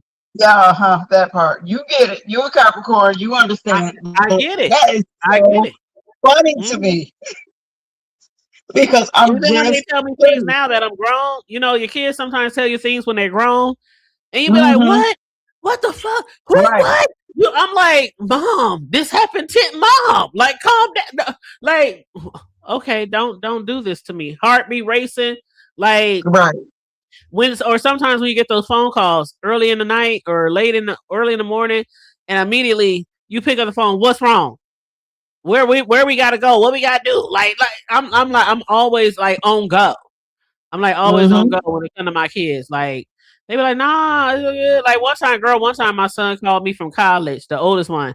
The youngest one was in town college, still stayed at home. The oldest one was out of town college and living in a dorm. So when he was in a dorm, one day he called me at or did he text? No, he called me and it was like 2:30 in the morning. So I was asleep, obviously. So I missed his call. So I was calling him the next day, no answer. I mean, I'm calling him all through the day, texting him, no answer, no answer, no answer. And I'm like, why did he call me at 2:30 a.m.? And he's way out in some hick town, some hillbilly hills have eyes looking town. Okay, that's what it Uh-uh. looks like when you drive into this school, and then the school is like just sitting there. surrounded by all these fields. And I mean, there's nothing literally there but a Walmart, like a gas station, a church. You know what I'm saying? That's where he wanted to go to school in this little Mhm. ass town. And so, and it takes like some hours to get there. Girl, when I tell you, I was so paranoid and so panicked. Like, why he come at 2:30 in the morning? I can't reach him at all now. And so I called up to the school, talked to the security or whatever, trying to find out. They couldn't figure out what was going on. I'm calling his roommate's parents, can't reach him. I mean, I was like really like scared that something had went on and happened. I told my younger son, if I don't hear nothing back in the next 30 minutes, girl, we was packing up that car and ready to go, pistol in hand. I'm like, let's go. And as soon as we was literally about to drive out the driveway, here he comes calling. And I'm like, what the hell? Why you ain't been able to reach? I've been in class all day, Mom. I've been studying and I've been at the library. I said, well, why the fuck you called me at 2:30 in the damn morning? He said, I was just up and was just calling to say, hey, girl, I must have cussed his ass out. He was like, damn, Mom, my bad. I'm sorry. Don't ever call me like that in the middle of the night and not Right. leave a message or a text. Just say, Mom, just call to say, hey. Cause it's Girl, really I'm because gonna turn that school up. I'm nocturnal as it is, okay? Like I'm so after retirement, baby, if it gotta be done before 12 noon, I'm not finna do it, okay? I'm retired. I get to sit back and kick my heels up. My kids know that. I've always been nocturnal. So when they call me at 5 o'clock in the morning, 6 o'clock in the morning, I immediately panic because I feel like something Yep. got to be wrong for them to be calling me this Yep. time of morning. Baby, now, hoodie, sometimes I don't want to do too much on your live, but sometimes I have dreams, okay? Mm-hmm. And the things that happen in my dreams, something very close to it will come true in real life. For instance, I dreamt that my daughter had her baby in my hallway. Well, 1 week later, my daughter had her baby in my guest room. That's the baby that I Oh told y'all my about. I delivered. gosh. Okay. So sometimes things that happen in my dreams come true. Right. Okay. Girl, why? It's 5 o'clock. It was 5:42. I'll never forget it. I got the call recorded. My daughter, one of my other daughters called me 5:42. I don't even know why that call woke me up, but I woke up. I answered the phone like, "Hello, what's going on?" She said, "Mama, what you dream about last night?" Like, what?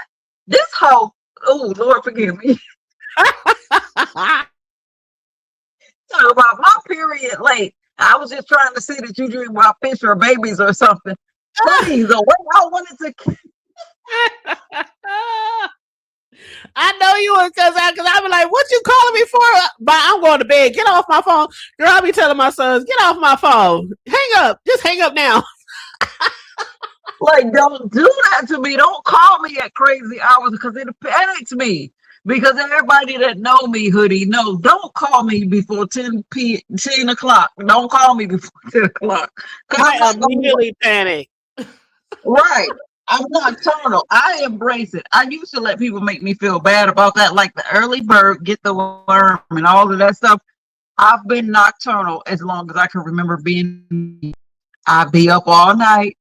I sleep late into the day. I'm very productive when I do wake up, but I don't have to get up at 5 o'clock in the goddamn morning to get things done. Like, leave me alone. Well, see, I've always been like that.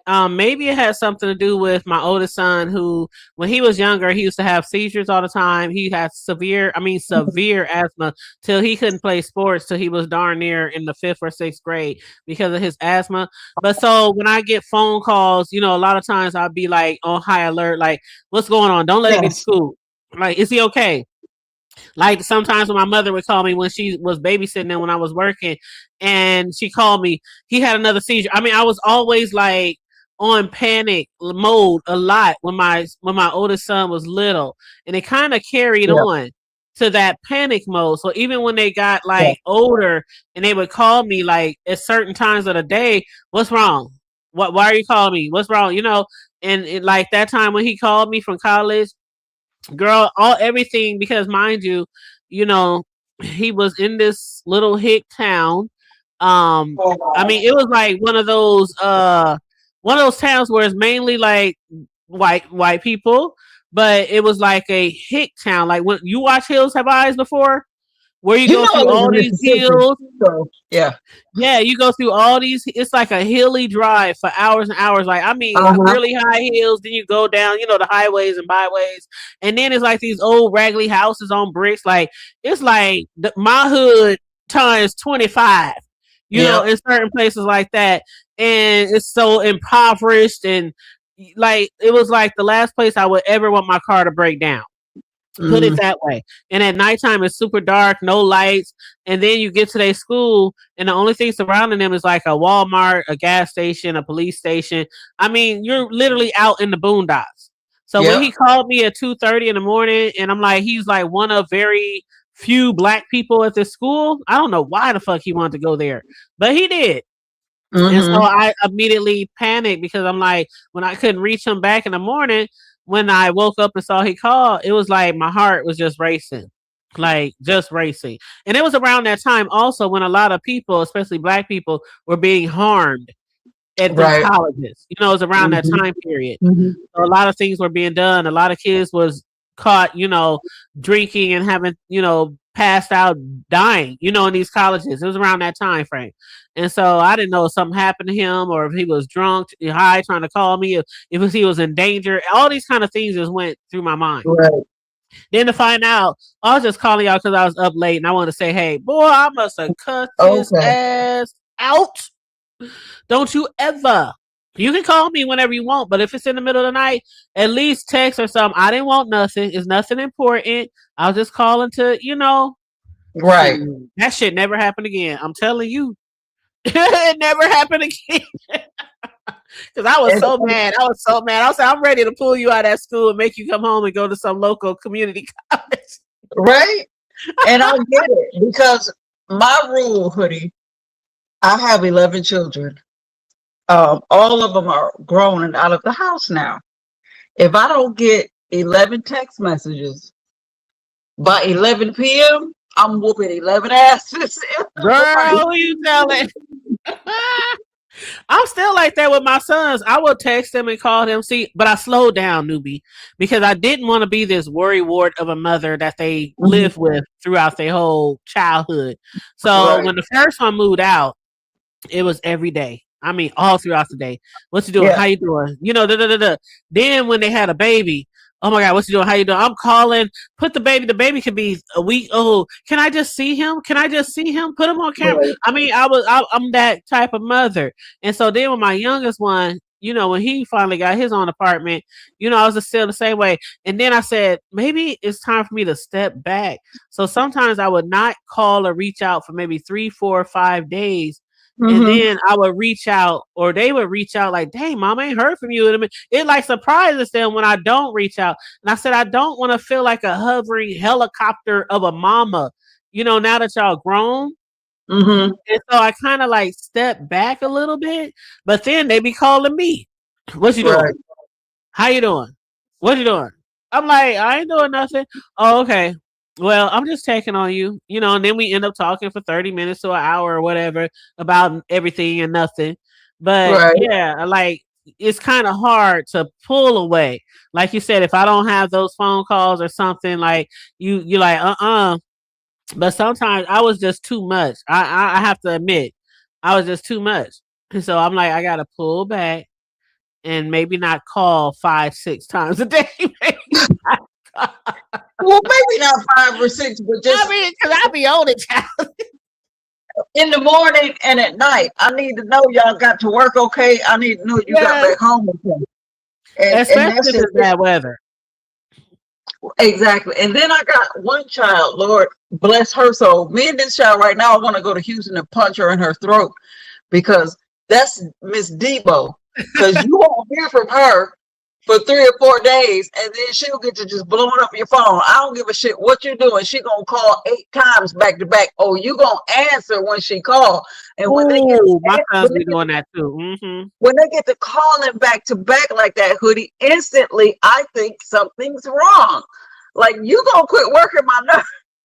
Girl, these kids. honey, or when you call your child and they don't answer the phone, and Right. when they call you back, if you can't answer right away, they will continually blow your phone up. Like, hold up, you didn't answer me when I called, and now you basically demanding that I answer your phone call. Like, Right.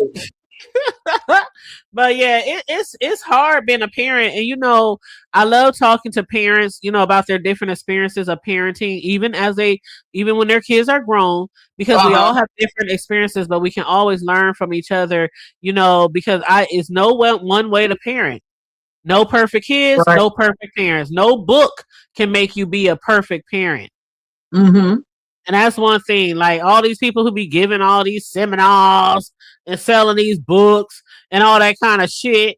Like, don't do this and put them in the corner and don't do this and talk to them. There's like not one way or a perfect way to parent. If you feel like you Right. got to spank your kids' ass, spank their ass. Shit. Right. I'm definitely for discipline, shit, but sometimes you don't have to discipline. It can be a stern look, a stern voice, just taking things away from them that they really want. So it's not always about Mm-hmm. the spankings either. And then, honey, you do know that you're like, and for not just you, but people that are listening, you understand that you're a different parent for each one of your children.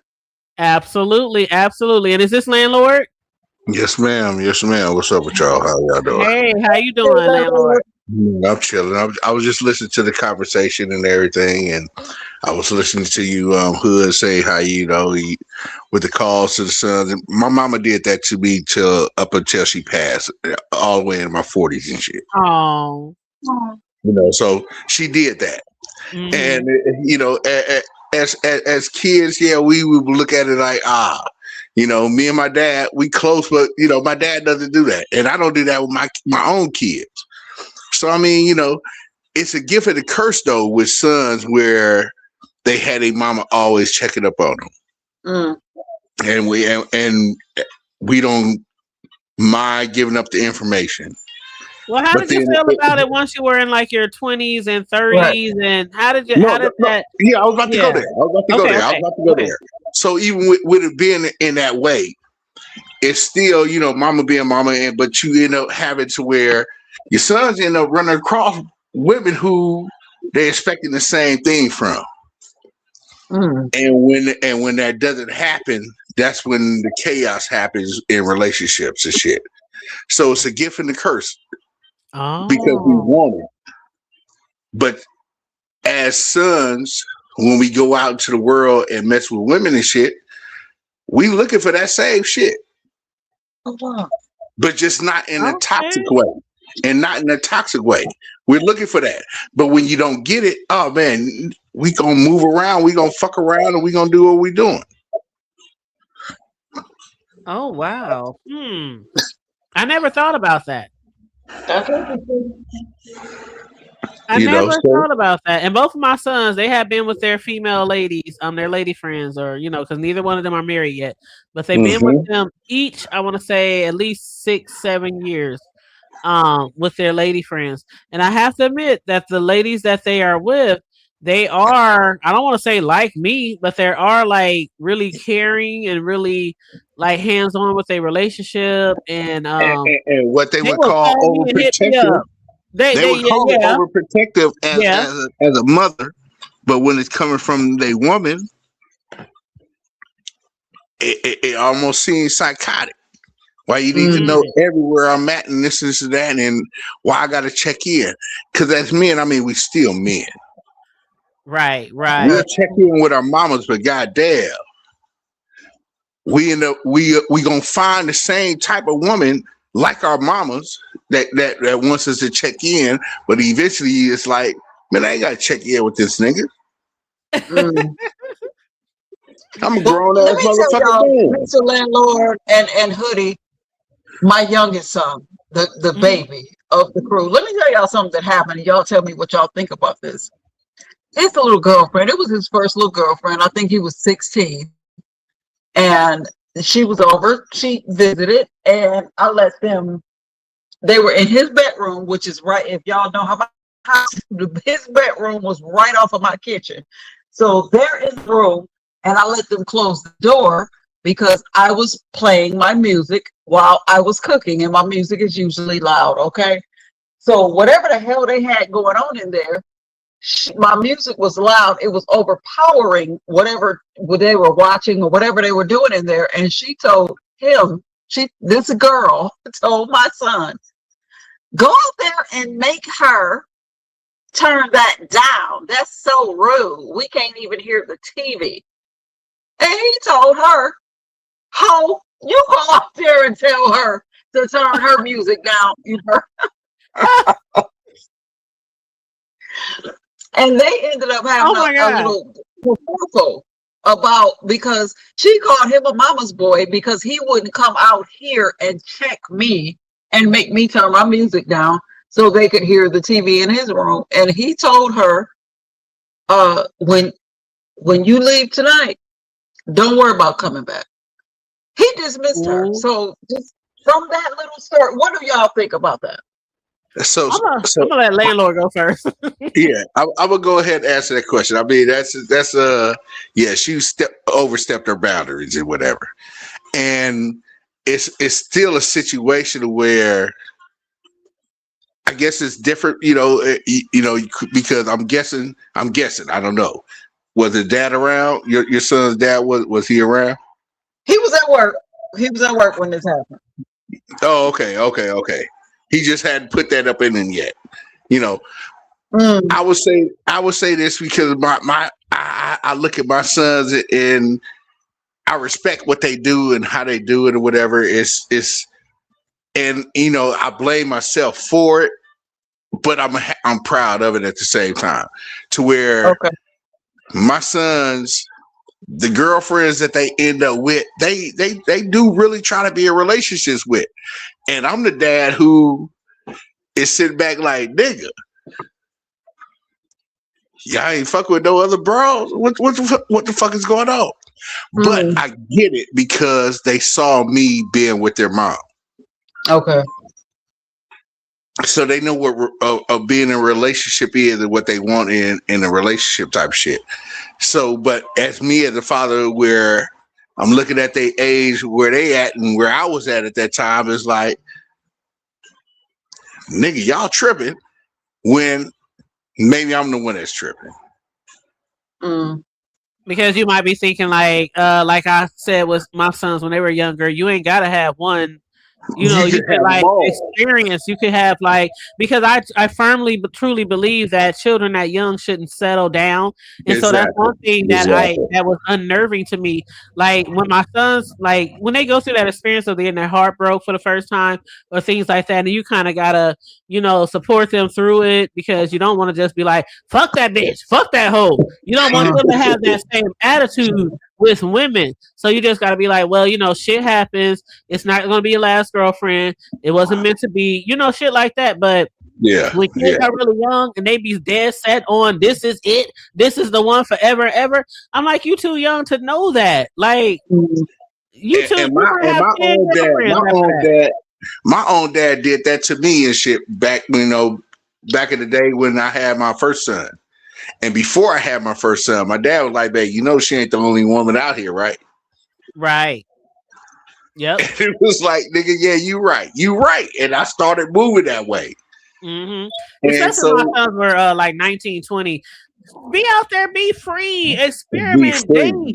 I ain't saying be a hoe. Yeah, but understand it. But it's so totally different with sons than it is with daughters and shit. My daughter's not a tramp ass motherfucker out here. I'm so proud of that. I wish she would have been gay before she, Wait a minute. May I ask you, what do you consider a tramp of a woman? What is a tramp? Say again. Answer that. Say again. I didn't hear it. What do you consider a female tramp? What is a tramp? What do I consider a tramp? Mm-hmm. I think my tramp level would have to be where, man, it's a couple of niggas that know each other or are also friends, and she knew that also, and she still fucked everybody. Okay. But you also don't want as a father to a daughter, because I only have one, you don't want word to get around, and that's what's coming back, saying your daughter out here fucking everybody. An overly promiscuous woman. That's basically, yeah. I'm so glad that my daughter is not that. And I'm so glad my daughter's not that. And honey, you glad your daughter like that? Trust me, us mothers with boys, we be glad they ain't like that either. Oh, baby. You know, there's a lot of man whores out there who got kids all over the damn city. I ain't got a lot of kids, and I raised all my kids, and I was with their mamas. But I mean, I used to ask my sons to make sure, hey, baby, are you gay? Oh. I used to ask my sons that. I have 3 sons and 1 daughter. I used to ask my sons that. Just to make sure. Because they might not have been out there dating like that, or no, I asked them while they were young kids. Oh, okay. Doing the shit that they were doing and whatever, was like, okay, let me ask now, because I always let it be known. I want to know now and see how I can deal with it. Don't pop up on me later down the line and shit. Oh wow. I used to tell my sons, not asking, but I used to tell them, if you ever decide that you want to, please know that I if I may not even agree with it because of how I was raised and going to church and stuff, I still will love you. I won't put you out, because maybe 10, 15, 20 years ago, that's what parents did. A lot of parents would put their kids out on the street. It's your way or my way or the highway. The kids be out there, they turn into all kind of drugs and homeless and, end up dead and then, stuff like that. So I always made them, they be like, Mom, I like girls. Mom, why you ask me that? Mom, why you? I'm like, I just want to let y'all know, if that's how it is, you still have me for support. I'm not going to shun you. Yeah. And that's the whole thing. Let me know ahead of time. I don't want to see the shit in my face. And I'm not going to say, hey, you can't show up here with the little nigga. But by the grace of God, and fortunately, my sons aren't. Yeah. So then, with that comes the... But still, if that was the case, it's like, okay, all right, fine. Let me know. Because, nigga, I'm gonna cap on that shit. So whoever you fuck around and end up with, if that was the case, nigga, I'm capping on y'all, motherfucker. Man, get this fucking faggot ass shit up out of my face. My bad, I said the word. Oh Lord, but, I'm sorry. Well, my main thing was, but I would say that to my children. Right, you still gonna love them, support them. That's how it's more often nowadays where more parents are supportive than back in the 80s and the 90s. But when it comes to mine, I was more concerned with me having something straight from our lineage, because of course, obviously, if you're dating the same sex, if you decide to have children, it definitely won't be your lineage per se. They would either have to adopt, or the girl would have to be inseminated, or what I'm saying. So that's one thing that only my only thing was I could have grandchildren, but they wouldn't be from me, from my blood. That's the only thing that ever crossed my mind when it comes to things like that. But I can tell you in my life that I've lived, the thing that made it easier for me to deal with folks of other sexuality, however the fuck they did they shit. I had a cousin who died of AIDS way back when I was in high school, during the time of folks was dying of AIDS like a motherfucker. Like every day, all day. Yeah. So, and he was my first cousin. Grew up in Georgia and all the shit. Cool ass nigga. Hang out with him. Had all the finest women and all. We never knew until my mom was like, "Oh, your brother going to Georgia University. He a cheerleader." Like, man, what the fuck you mean he a cheerleader? Me and our family don't do that. What the fuck he? So he died of AIDS. So that you lost, was he gay? He contracted. Yeah, he was. If not such personal. Yeah, he was gay. Yeah, he was gay. He was gay. Okay. because I'm asking because back in probably that same time period, my favorite uncle, it was my mom's brother. He contracted AIDS, but he was not gay. He was a fucking heroin addict, Yeah, and no, I that's understand how the he both got ways. some Yeah, dirty needles. But back then, yeah, dirty nobody knew needle shit. what AIDS really was, and we were a landlord. When I tell you, my whole family was ostracized. Nobody wanted to be around us. They didn't want, you know what I mean, because we didn't know what it was and how it was contracted and all of the things. And it does something to me now in 2026 when we have medication that can help you live a semi-normal life with that virus. I would give anything for my uncle to have had those The medications. dirty needle thing is what they didn't put out at first. Right. It was always about being a gay man disease type of thing. It was never put out about the dirty needles. We didn't find out about the dirty needles probably like, well, maybe 10 years later. Yeah, I was about to say So about that 10 was years fucked up. later. Yeah. Yeah. About 10 years later. Yeah. And that was a You big know, issue because then, the stigmatism it was mainly gay men. Then they try to put it on mainly gay black men. So, exactly. and that was a heavy time period, like landlord said, where it was like flies. It was kind of like the Rona on 100. You know what I'm saying? Because even though the Rona took out a lot of people, the AIDS epidemic was AIDS took taking out a out lot of people. so many It took people out out. a lot of people.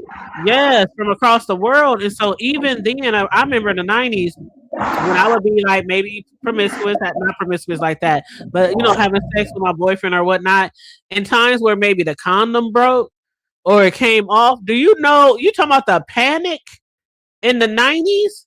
I mean, the praying to the gods all night. And I Please, please, Lord, please. always thought the panic was. I always thought the panic was just pregnancy. Oh, that was a panic Oh, too, but that was absolutely. around That the was the AIDS panic. epidemic. That the late 80s and the 90s, that was numero uno. Having a Right. baby, okay, that was a That's panic crazy. too. But Okay. AIDS, Pregnancy because was back light then, work. Okay. yeah, pregnancy, okay, your mother she might even kick your ass out on the street. But with the AIDS back then, you did not survive from AIDS back then. It was like you're gonna die. That's what it. But back then, You know. I would say also back then it wasn't so. Well, I can't say that. The down low shit to where Oh yeah. the number of women having AIDS increased because the dudes were doing that. Absolutely. That's why I never wanted to move to Atlanta. They gonna tell me it was, it's the needles, and then, man, women don't catch AIDS unless it's coming from a man. A lot of women back in the day caught AIDS from their down low husband, Yeah. and that's another reason why I never wanted to move to Atlanta. No shade to my ATLians, but for real, they said that's the capital. Always said that's the capital of down low men, black men. So I've always been like, And black men travel from other states to go down there for it thank you, because thank you. it was accepted. But I mean, hey, San Francisco was labeled as the motherfucking gay continent. Capital of the world. It was capital, but it was its own continent. And eventually it moved from San Francisco to Atlanta. And that was just like, y'all just trying to put this shit on black motherfuckers, on black folks. And because a lot of the old documentaries, a lot of them took place in like San Francisco. That's where a lot of the old documentaries on AIDS and things like that. Yeah. Where it started. It's where it started. Yep. But then when you go back and you do your research, and when you find out how it really happened, like how they say it happened from like a monkey or some shit. A monkey virus that went wild, like that shit. That's the rumor. That's the rumor that got put out there. Just like every other disease that we have to just deal like with. COVID. They created it. Hello, I didn't want to say it because I created. know what the logistics is for her channel. I don't want to get her shut down. Yeah, hey, this the hood table. I mean, like it was created just like the Rona. That shit was created too. When Obama was in office and Obama was warning them about a particular disease that could turn into a pandemic, nobody wanted to listen to Obama. Right. You know what I'm saying? Like, hey, I'm sorry. I hope I didn't deter the conversation, but I enjoyed this conversation. Not at all. I'm about to get the fuck up off of here because I gotta go to work in the morning and shit. All So, right. Well, thank you so much for man, Hood, I joining us always like jumping tonight. on your stuff. And I don't know what's the lady name. Newbie. Oh, okay. Oh, newbie. I know. Oh, yeah. I know you. Oh, okay. Yeah. It's all good. I'm Well, loaded. you I'm know high what, than a landlord? motherfucker. We was What's that? discussing relationships earlier, Uh-huh. like the Luenell and I'll be sure. And I was going to post this for the people in the chat to see what your answers were. So it's just So for fun. It's just Luenell, for fun. the But Luenell Albie Shore situation. right. But this I is don't. just for Okay, what fun. you said? Okay, I mean, I'm not gonna go off of that. But the Luenell Albie Shore situation is, I mean, if what the allegations are true, and she would when he was, going through what he was going through, and she was the only Right. one there, I understand it. I Yeah. understand it. A man would definitely gears towards a woman that was in his corner like that. Absolutely. But Absolutely. but if that part isn't what it is, and it's just a simple fact of, man, that nigga might find her attractive in whatever fuck way. And that's what it appears to be, that he's Yeah, really attracted to her. Yeah. and that's the problem with society, because everybody, if you're worried about being judged on who you with, then nigga, you probably got to answer some questions within yourself. I don't give a fuck. If you good to me, man, that's all I need. I could care Absolutely. less. I could care less what you look like. Absolutely. And that's one thing that Luenell was telling that lady in the audience who asked her, how does she pull I'll be sure? She said, you better hope one day that you can find somebody that feels as strongly about you as I feel about him, and vice versa. That's all they really come down to. Yep. It, Yep. it comes a time to where it's like, man, I'm not even saying at a certain age. It just comes a time where you like, man, I'm with somebody who other folks might not be that, or whatever. But nigga, this motherfucker fucks with me. Absolutely. And that's what it all comes down to. A person, you fuck with somebody that allows you to be you. Mm-hmm. Mm-hmm. If you And fuck with somebody that's trying to change you to be to what they want, yeah. Mm-hmm. If you fuck with somebody that's trying to change you to accommodate them, it's never gonna work. If I can't be me and that person can't be them, and we come into a middle to where this shit works out, then okay, it doesn't work out. But man, I'm not fucking with nobody just because a person say, "Oh, man, your bitch ugly than a motherfucker." Nigga, to who? Not to me. And you don't affect me.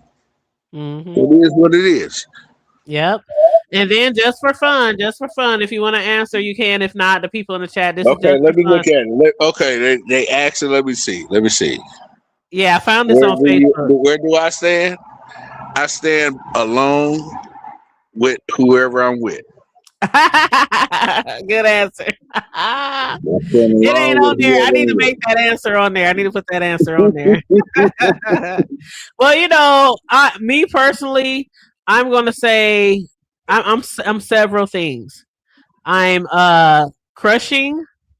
I'm single and happy, and single and searching. So those are my things. I do know people who are at the bottom. I don't believe in love. I know there are some people who are absolutely like that as well. They got to the point where they just like fuck it. So yeah, I'm just, man, I'm me and with whoever I'm with. Yeah. And that's how that is, because no matter what, I'm me. Absolutely. Well, as always, landlord, I appreciate you for joining us on the good, man. I appreciate you allowing me up. It's always a pleasure. And I like when I'm able to catch your lives and come up. So I appreciate it. Oh, thank you, and I appreciate you too. All right. Okay, you have a Even good night. Even your affiliates that I can't Riggs, I can't catch your shit all the time, nigga. Oh, he goes live like several times a week. Sometimes we just don't. I can't catch it all the time. But I'm Yeah. saying your affiliates, that's the only one. That's the only affiliate. Right. I'm Not sorry, y'all. Moses. I've been here. I'm cooking, so I'm making plates and all type of stuff. I'm here though. It's It's all good. okay. It's all good. It's okay. But Yeah, yeah. but yeah. I be hating. I be missing rigs and shit. But I don't hate that I miss Moses and shit. But it is what it is. All right. Well, I You know enjoyed you who tonight, you and know thank who you for Moses is, right? You know who Moses is, right? you said did you say Moses? Yeah, I said Moses. I Uh don't be catching Moses. Moses will share your shit, but I don't be catching Moses all the time. But when I do catch her, she always talking about me still. But shout out to Moses. Moses. I'm lost. I'm lost. I'm gonna leave it as a mystery right there. She gonna know. You know what? I'm She gonna lost. talk about it later. She gonna talk about it later. Oh gosh. Oh, you know what? Get off of here. I'm out of here. I'm out of here. Peace, ladies. Y'all All have a right. good night, man. Y'all do good. You too. I be telling my sons, get off my phone. Just hang up. Get off my phone. But yeah, you guys, I really enjoyed tonight hanging out with you guys. The engagement in the chat and on the panel for newbie and landlord. I appreciate you guys. We discussed a little bit of this, a little bit of that, okay, as we are accustomed to. But yeah, shout out to Luenell, shout out to Albie Shore. I'm so glad that he's healthy now, and he's basically, on the mends. He's been doing very well since his transplant and things like that. So shout out to him. I heard that he said he was going to write a book. If I do get wind that the book is out, I definitely will go ahead and purchase it. I'm still reading listening because I bought the Audible of Brandy's new book. So maybe I'm thinking tomorrow I'll spend some time tomorrow listening to some more chapters and coming live and discussing some of the next chapters of her book. But I am really, really enjoying Brandy's book. And the fact that it's an Audible and it's in her voice. So she's like telling her own story and reading her own book. I love that for her. So yeah, but other than that, newbie, do you got anything coming up? I will listen to the Brandy book because it's you, hoodie. But damn her, big head ass. What the hell was on that note, Brandy? Until she tell us what was on that note, I don't want to hear shit, Brandy. Guys. Oh, you said her big headed. Oh, Brandy, she didn't mean it, Brandy. I did. It's no reflection of hoodie. The thoughts and opinions of the panel guests are their own. That is so funny. She said her big head. You know what? Hold on. Here it is. The views and the opinions. Oh, that is so funny. But yeah, I'm really enjoying that book. So I definitely, tomorrow I'm going to try to come back live. And I've been trying to do my little consistency. I know Mel in the chat says she's still trying to get consistent on her channel. But Reed Rock said, yeah, Brandy, what was in that note? All right. Hoodie, I love you. I'm going to go on and get out of here. I don't want to get baby. in trouble. Thank you for having me. I have enjoyed this, but I'm going to get on out of here before I get in trouble. Good night. All right. You have a good night. And let me see if this is Landlord again. Landlord? Yes, me again. I just wanted to come up here and say, before I get off, Nubiology, peace to you. But Luenell is from the town. She eats Stuckler business shit and all that shit too. So shout out Luenell. Shout out Luenell. Yeah, absolutely. I'm getting a nigga that other women that think she should have. Thank you. They feel like us big girls. Us big girls. We can't they act like she shouldn't have that nigga. Yeah, like we big girls deserve love too. Shit. I mean, hell yeah, I love them. I love Luenell. I love you still my Valentine, baby. But okay, I'm going. All right, you have a good night. It's all good, man. It's all good. You know what it is. I know. I fuss with you too. Sure. All right. All right, everybody. So aside from beauty standards, Luenell has a great. She does. She have a great personality. I'm telling you, I was talking earlier in the show, how I fell in love with her when she used to be, back in the day, and she used to be on those comedy road tours, and they used to, record and film all of that, the background scenes, the behind the scenes, and her when she used to hit movies way, way back in the day. She had like little spots in movies immediately. This first time I heard her and laughed at one of her jokes, I was like, "Oh my god, I love me some Luenell." And of course, I always loved Albie Shore since way back in the early '90s and stuff like that. But yeah, I'm glad that they are together. I'm glad they're happy. They're happy, they're together, they're healthy. I'll be sure that was a very scary moment. It's a lot of celebrities out here who have had some serious health scares, along with people in our own families. And so a lot of us, even though we might not know them personally, we have been fans of theirs for years, know them virtually or on social media, maybe even been to some of the comedy shows or concerts or things like that. So, as fans or people who can appreciate good music and talent, when people like that go through things, sometimes we go through those things with them. We pray for them. We wish the best for them. And that was how it was with Albie Shore, also with Jamie Foxx, and a lot of other people, in the industries who might have even passed away. The Whitney Houstons, the Michael Jacksons, the Princes, the Bernie Macs. You know what I'm saying? So, a lot of us, we really, really do care about the well-being of people we have never maybe even met in person. It's called being human. You know what I mean? But yeah, so you guys take care of your family, your friends, your loved ones. Always try to look out for each other and things like that, because you never know. In a second, somebody's health could turn for the worse. In a second. But yes, and what's up, Reed Rock? I appreciate you for joining us today. Everybody who joined us today, just me, lovely love, Melissa, the newbie, landlord. I know some of y'all didn't drop down, but Peach Cobbler, Mr. Boston, everyone who joined us in the chat, Lady Virtue. I appreciate you guys for engaging. Everybody who's watching from the clouds, I appreciate you guys too. Like and share the video, please, and thank you very much. Your girl's on the road to 9K. So please, please, please help us stay in the algorithm by liking and sharing the video. I appreciate you guys. If you want to donate to the platform, the Cash App is $ the hood table 402. If you want to donate, via cash super chat, you can always hit that $ at the bottom of the chat to donate. Anybody who catches us on a replay, please leave me a comment. Let me know what you thought about the show. If you have any opinions on anything we discussed about, and please make sure again you like and share the video. And again, shout out to the replay gang. You guys stay safe, be blessed, remain vigilant at all times, and always remember to keep it hood. I'm out. Bye.